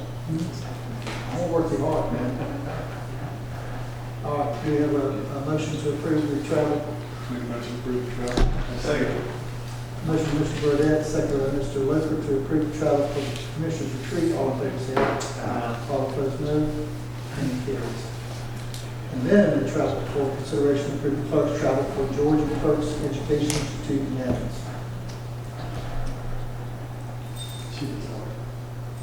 I'm sorry. Well, Make a motion to approve. Motion to approve by clerk's travel by Mr. Luther, second by Mr. Burdette. No any comment. All in favor, say aye. All opposed, no. And carries. All right, very good. We'll move into our administrative staff. I don't know if our manager who really got into the saddle has anything he wants to share tonight, but this is our staff report. We'll give you an opportunity if you want to share anything. We know you're not in the saddle good yet. Yes, I'm getting grounded right now, so hopefully at the meeting at the end of the month, I'll be able to give you a staff report. Sounds good. We're glad to have you on board, and we are looking forward to your expertise and management skills and how you're going to help us plan and organize in a way that's going to make more efficient responses to our decisions. Thank you. I'll look to our clerk. I heard this time. Okay, so just a reminder of the retreat, which starts on Thursday, August 22nd, and Friday, 23rd. We'll actually be going up on that Wednesday, the 21st, so you'll make a note in the calendar. We received the final draft of the comprehensive plan. Yay. We received it on August the 1st, so we have planned and advertised for a public hearing to adopt the comp plan on August the 20th. So that will be on your agenda for a public hearing at 5:30. The NAACP Gala is scheduled for Saturday, September 7th at 6 at the New Ebenezer Retreat. They don't have ticket prices specifically, but they're asking for donations of $40. Those are ticket prices. That's the ticket Yeah. price? So, okay, so that is the ticket price. Your speakers will be Representative John Burns, Mr. Bill Hitchens, and Senator Jack Hill. They also are putting together a program book, and if you're interested in an advertisement, you will need to submit that to them by August 16th. The details are in your packet. The Hospital Jubilee, another reminder, is September 21st. That's right across the street from us. They are also asking for sponsorships at various levels, from the bronze to the diamond levels. Dollar amounts ranging from $1,000 to $5,000. They are celebrating 50 years of the inception of the hospital. Your animal control report for July has been included. And the ACCG Legislative Leadership Conference is scheduled for Wednesday, October 2nd through Friday, October 4th. This will be placed on your next agenda for travel for those who intend to plan this event. I have heard from Commissioners Loper and Loach. If you are interested, please let me know as soon as possible. The hotels goes pretty quickly, and the classes. This is usually a good conference. Animal control board appears to be in Greek. I'm sorry? In Greek? She sends it to me in a different format, so. Oh, it's different. Yeah, mine too. Oh, yeah. We'll see if we can get that. What it is, though. Your totals are there. Yeah, I don't know what that's meaning. That's all I have. The interpretation of that one. Okay, thank you. Anything else? You can't read between the lines, that's for sure. Okay, very good. Is that all the staff? Yes, sir, that's Thank it. you so much. Any of our staff over here that has any reports they'd like to make tonight? All right. See now, there are commissioners. Yes, sir. We got to do something about the traffic on Stillwell Flyover Road. Everybody's brother is going up that road with log trucks, container trucks, rock trucks, chip trucks. Yeah, we talked about that a few years back, and the only way that the sheriff's department can manage this, we, I think, hire people and bought the equipment to weigh those trucks, to restrict it. Or either, or just restrictions. I told Jimmy, and he said the only thing that he doesn't have any scale is just to outlaw any 18-wheeler off of those roads. And if 18-wheelers on there, then he can arrest them. And I mean, that's sort of put to the point, but We could do it that simple. But they're tearing that road up, Too. and then it'll kill somebody. They fly down that road 60, 70 miles an hour. Well, now, I like what you just, I didn't know we could do, I know Jimmy had told us in the past, I don't think DOT certified any scales, and so we can't really do that. But if we could legally, you might want to follow up, Tim, between Tim and the attorney, follow up with the sheriff and see if we could legally, By the number of axles. yeah, Yeah. certainly. That's for the law, I mean, would that be law enforcement or would that be legal? Well, I think they're gonna have to get, I'm gonna direct the manager to get with the sheriff and get with the. The sheriff would have to do it if he caught him on there, he'd write a ticket. If it's legal to do that. Yeah. Yes. But Well, it's the ordinance, we'll have to come up with an ordinance. Yeah. If we pass an ordinance, and if they don't abide by it, then they'll write a ticket for it. Yeah, that's a simple fix if that would work. I get complaints from the attorney and cut through the community mail. I'm thinking of other roads already that are ready for not the tonnage that these big trucks are on, that we can't really manage and tearing our roads up and our citizens got to pay for them. So if Tim will get with the attorney and the sheriff and look at the legality of whether ordinance can be done, I think it's a great way. They haul containers from Carolina down through there all the time. Yeah. I mean, they were just log trucks and they did sawmill over in South Carolina and log trucks. But now they coming from everywhere. Containers come out there all day long. That road's not ready for 100,000 pounds, I guarantee. And we don't have to spend tax. Ready for 56,000 pounds of what's raised. That's what I'm saying. I mean, that's the county maintained road. Tim, you got, I'm still gonna follow it up and let's see if we got some easy resolve, that'd be great. And this has come up before, this is nothing new, and we've discussed it before. I just didn't know it was a possibility. That's never come up. Yeah. But anyway, Appreciate checking. that's all I have. We get that done. That's a good one. You get that resolved. I'll be happy to hear you for now anyway. All right.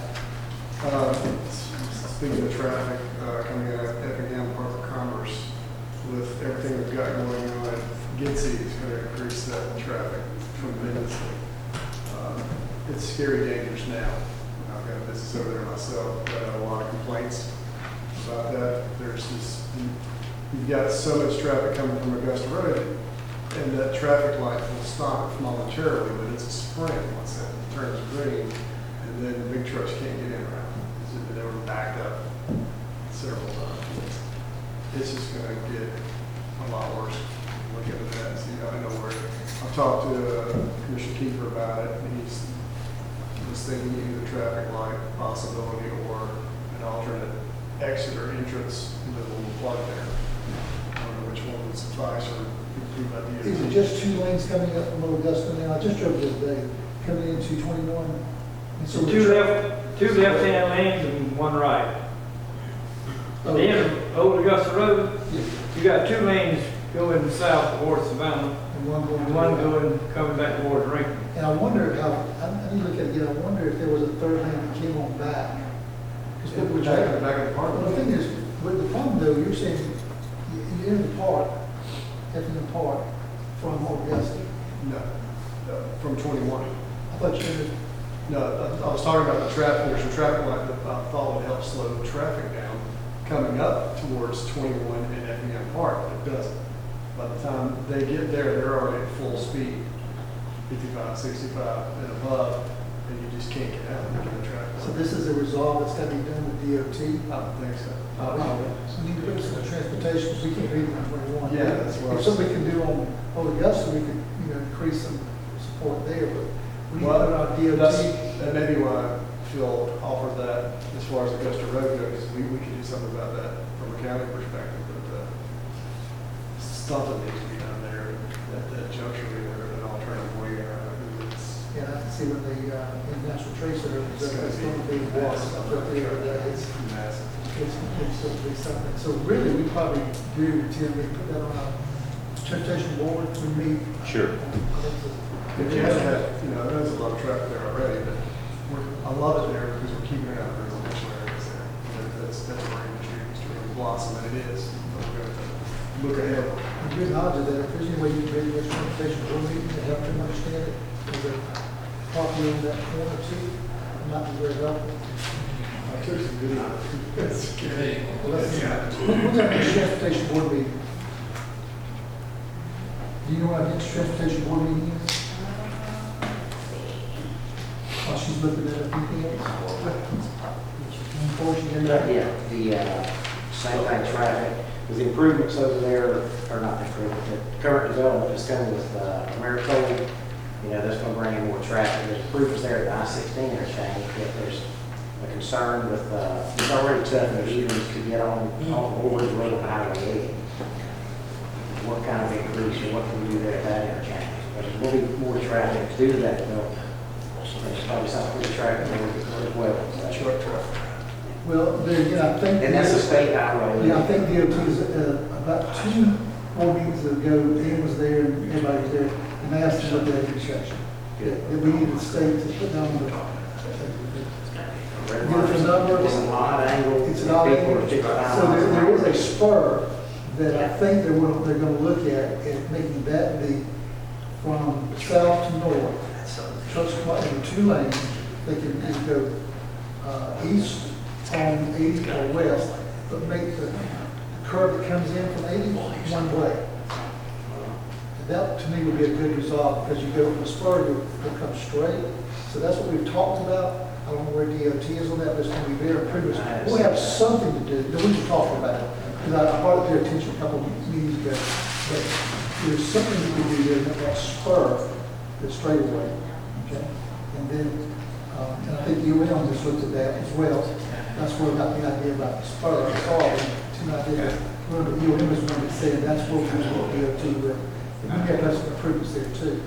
But they're right, we're probably going to go back 100, 200 feet, so a lot of that will be there. And I got one other thing.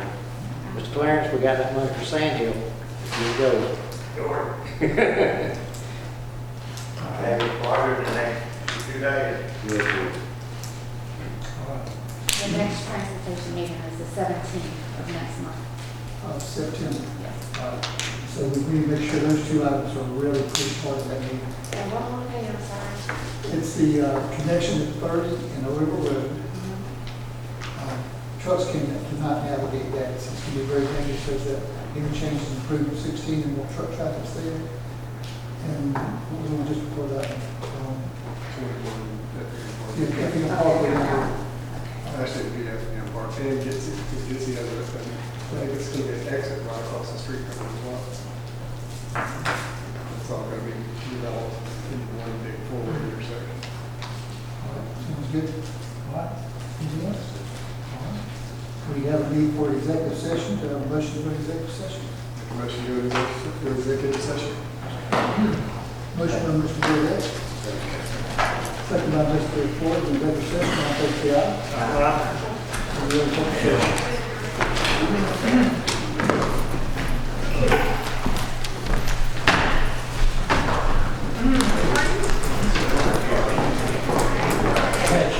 Yes, sir.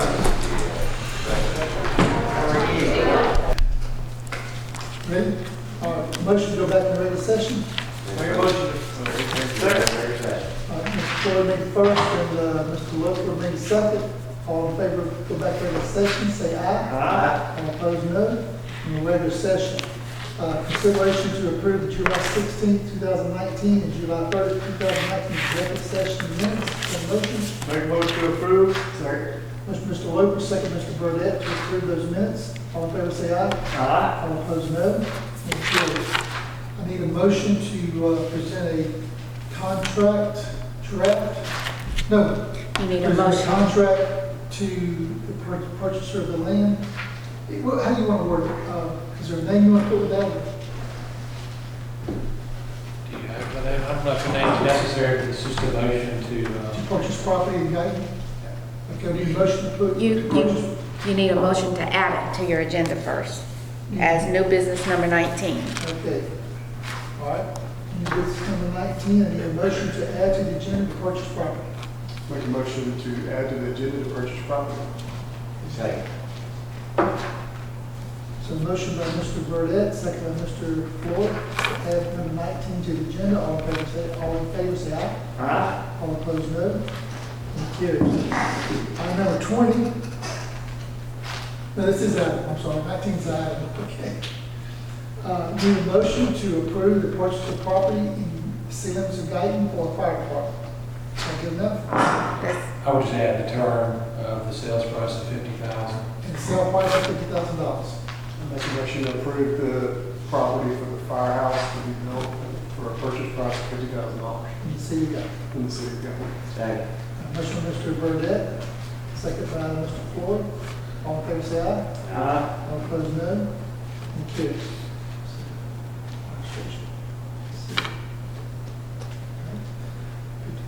That's the firehouse. I was thinking firehouse. All right.